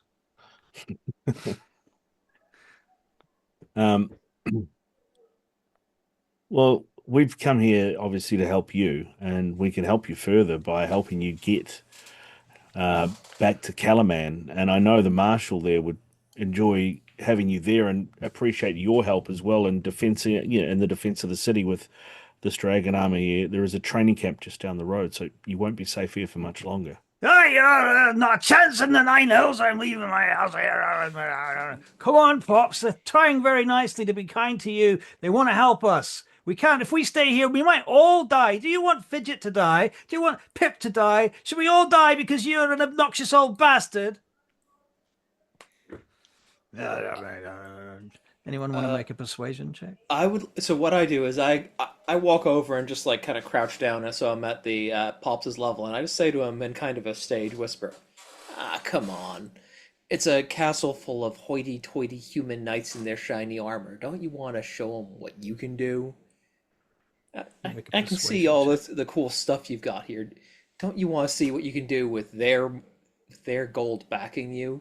Prove them wrong?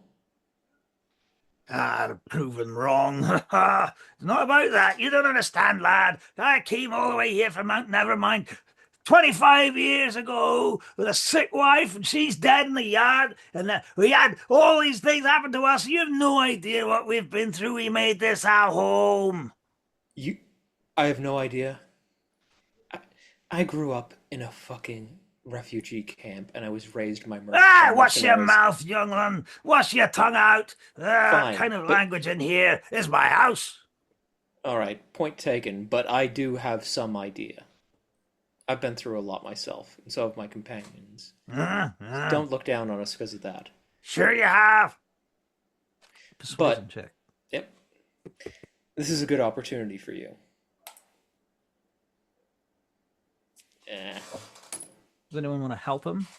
I'll give him guidance. Okay, so you come up behind him and just give him a touch on the shoulder, like. Now, bearing in mind, when you cast guidance, it is a prayer, technically. You're kind of saying something. Oh, is it? I didn't know that. Yeah, it's got a verbal component, yeah. Okay. So what do you say? What's your prayer? I go, my lady so fair, he needs guidance right here. Nice. Okay, very good. I'm going to give you inspiration, too, for that, because you tried. Okay. That was very worthwhile. All right, so you can roll again there, Kale. Yeah, so that takes it. So guidance isn't a reroll; it's just adds a bonus. So that takes it to a 13. 13. And is anybody giving him help? And if I can give him help. I actually have a heroic inspiration sitting there. Does that work? It won't work for him right now. Isa, what were you going to do to help him? Do you have a plan? Try and help convince the people to leave. With what? What's your argument? That they would be safer there than here at this point in time. All right, so Isa basically uses the commanding authority of her robes to say such things, and thusly gives Kale a second chance. I'll roll one more time and see if that's better. Hopefully it's better. The +3 will stand.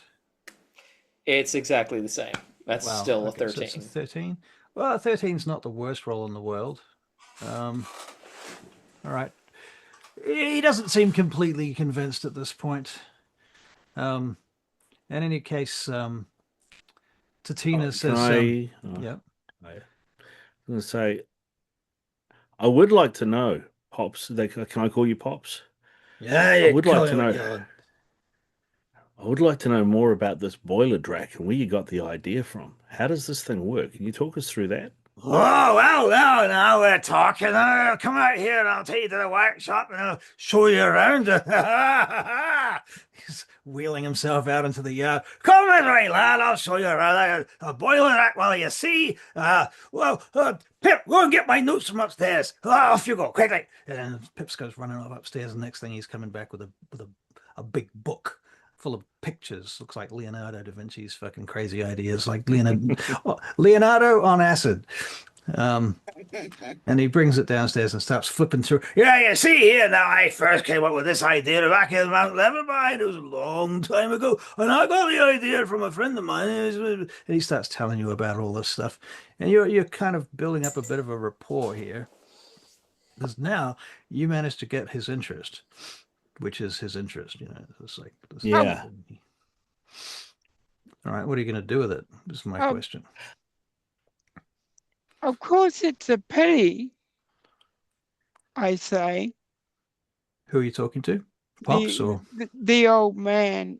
No, to the knight. I say, of course, it's a pity. All that stuff is going to go to waste. What you talking about? Go to waste. Spins around in his chair, looks at you. Go to waste? Not by my word. I'm right here, not going anywhere. But when that garrison comes up with its full power, and we're not here to help defend you, and everything you've got in that book everything you've created. They will kill you and just take it away. But, you know, He if looks you up at think you, you're Sir doing, Vinus. He looks up at you while Lightning's talking. And you can see that he's sort of, it makes sense. What he's saying is making sense. And you've given him enough head bashing between Kale's speeches, Isa's speeches, and you've kind of made inroads with him in terms of, building a rapport. And now Lightning's making some straight up sense to him. He looks up at you, like, at you, Sir Vinus, like, is this true? Like, that's the look on his face. Like, he looks vulnerable for a moment. Like, I just say the Kender speaks the truth, and you have some fantastic ideas here, and you have able to put them into practical use. Can you imagine what you could do with the treasury of Kalaman behind you? I really have a point there. Treasury of Kalaman, you say. And you sure about that then? They actually are interested, are they? They want this help, do they? They sent us here to find the Rickle Dusts and to bring them to Kalaman to help defend the city. Rickledust, close enough. He looks around at his family and they kind of gather round and Fidget puts her hand on his shoulder. She leans in and she goes, "It's a good idea, Pops. We can't stay here. The army's coming. We've heard about it. They've taken towns and all sorts around the place. If we stay here, we're as good as dead." Oh, breaks my heart. Breaks my heart, but you're right. All right, we'll go. Oh, very well. And thusly, you convince them to move back to Kalaman. And that'll take a few days probably to get all their shit out of here. But They'll have wagons. yeah, they do have at least a wagon, and you've brought some animals and stuff. So you probably head back with them with the first load, I expect. yeah, Yeah. And then the Darrett organizes from some soldiers from Kalaman to come back and forth with them a few times to collect the rest of the stuff that they need, and they bring out all of their tools and everything that might be useful to them. And um, the as you leave, Pops doesn't come back here again. He doesn't come back for those multiple trips. He's, and he's in his old chair. So he just goes to the castle and stays there. But as you're leaving the place for the first time, you notice that he's pretty heartbroken over it when you leave. And yeah, you find yourselves back at the castle, ready for your next mission. And we'll stop there, I think, because that's probably a good place to pause. Mm-hmm. Yes. Cool. So Oof. there you go. That is literally my least favorite adventure in the entire book. Mm-hmm. Convince, kill some goblins and convince gnomes to fucking move to a castle. And then that wasn't even part of the book. It was just kill goblins in the book. Ah, right. In the book there was only one gnome, and that was Tatina. I invented the whole family to go with it, and Oh, wow. so on. So that was, I figured it raised the stakes a bit more, made it a little bit more interesting to, And it's so were those goblins, were they the training camp that we were supposed to find as well, or is that a separate No, thing? that's a separate thing. That's a separate thing. Okay. Well, technically out of character, you don't know. They might be. They might be. I mean, they could have been from the training camp. Right? They could have been. In fact, Yeah, could it be. does make sense that they were trained at the training camp, but whether or not they represent the training camp as a whole is a different question. Right, okay, cool. So there's that. All right, ladies and gentlemen. All I right. hope you had some fun. Did. Thank you all. All right, and you now have far gabs. Yeah. Also, I I spent at least an hour this afternoon trying to convince myself to include the far gabs in the game because I personally, as Avery will tell you, have an issue with D&D and steampunk stuff and technology being in the game.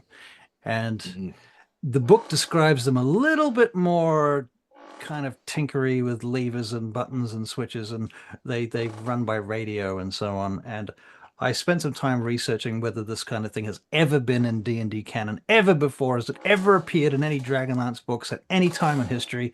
No, it hasn't. Radio has No. never been mentioned in D&D canon or Dragonlance at any time in the past either. And I was like, okay, do I change this? Am I going to go down a whole other path and try and make these into like sending stones or something? And I was like, well, you know what? I'm trying to lean into the book, so I'm going to make an effort to try and make this work. Yeah, it feels like with the, I mean, because I was trying to remember, I've read a lot of the Dragonlance books, and they, there's all sorts of, there's the main, obviously the main original main trilogy, and then there's the Test of the Twins trilogy, and there's a bunch of others, and they do go to Mount Nevermind, and there's all sorts of gadgets there, but I don't remember. That's right. I mean, and that's what kind of convinced me is that they are gnomes. Gnomes and Dragonlance are tinkerers. That's where they got the whole tinker gnome idea from, and I remember that was one of the main themes in the book. So that's pretty much the reason why I was like, okay, well, I'm going to just roll with it and lean into it rather than try and fight this. But I just spent some time dealing with it from my own point of view. So there you go. Yeah, that was because I used to enjoy Critical Role a bit, and then there was it Mighty Nine or Vox Marketer, and they got the sharpshooter in, and I was just like, the duelist, and he was like had a firearms, and I'm like, that's where I dropped out too. I was like, Percy, I think. Percy, that's right. Yeah. Oh no, actually, did I watch that whole thing? That's right. He had the gun called. What was it called? Bad News. Bad News. I That's think was right. the name of the gun. Yeah. Great band. True. Right. Yeah. Yes. But yeah, I struggled with that. I mean, the character of Percy was quite good, and the backstory and everything, all that was great. But I was just like, why do you need a fucking gun in D&D? Right. Yeah. I don't know. For me, it breaks the immersion, but I tried very hard to make this at least work in such a way that it would be less break the immersion. I don't know how that went. How did it work for you is my question. Did it? No, it made sense. I didn't blink an eyelid. I like remembering the gnomes and Mount Nevermind and the books I'd read. It kind of made sense. So. Cool. It was good. Excellent. Nice. All right, people. See you next week then for another exciting episode of Dragonlance. Thank you, Christina. Cheer. Yes, and you got knighted. Yay! Woo! Bonus. So does he get better armor? Great question. I need to think about that. Because I mean, I think he could at least go up to splint. Well, you will have access to some money shortly. Oh, okay, that's fair. Yeah. So that's cool. That might answer that question. Yeah, 5 gold is not going to go very far. No. All right, No. I will see you next week then, peoples. Have a good night. Yeah, have a good week, everyone. Okay. Yeah, catch you around.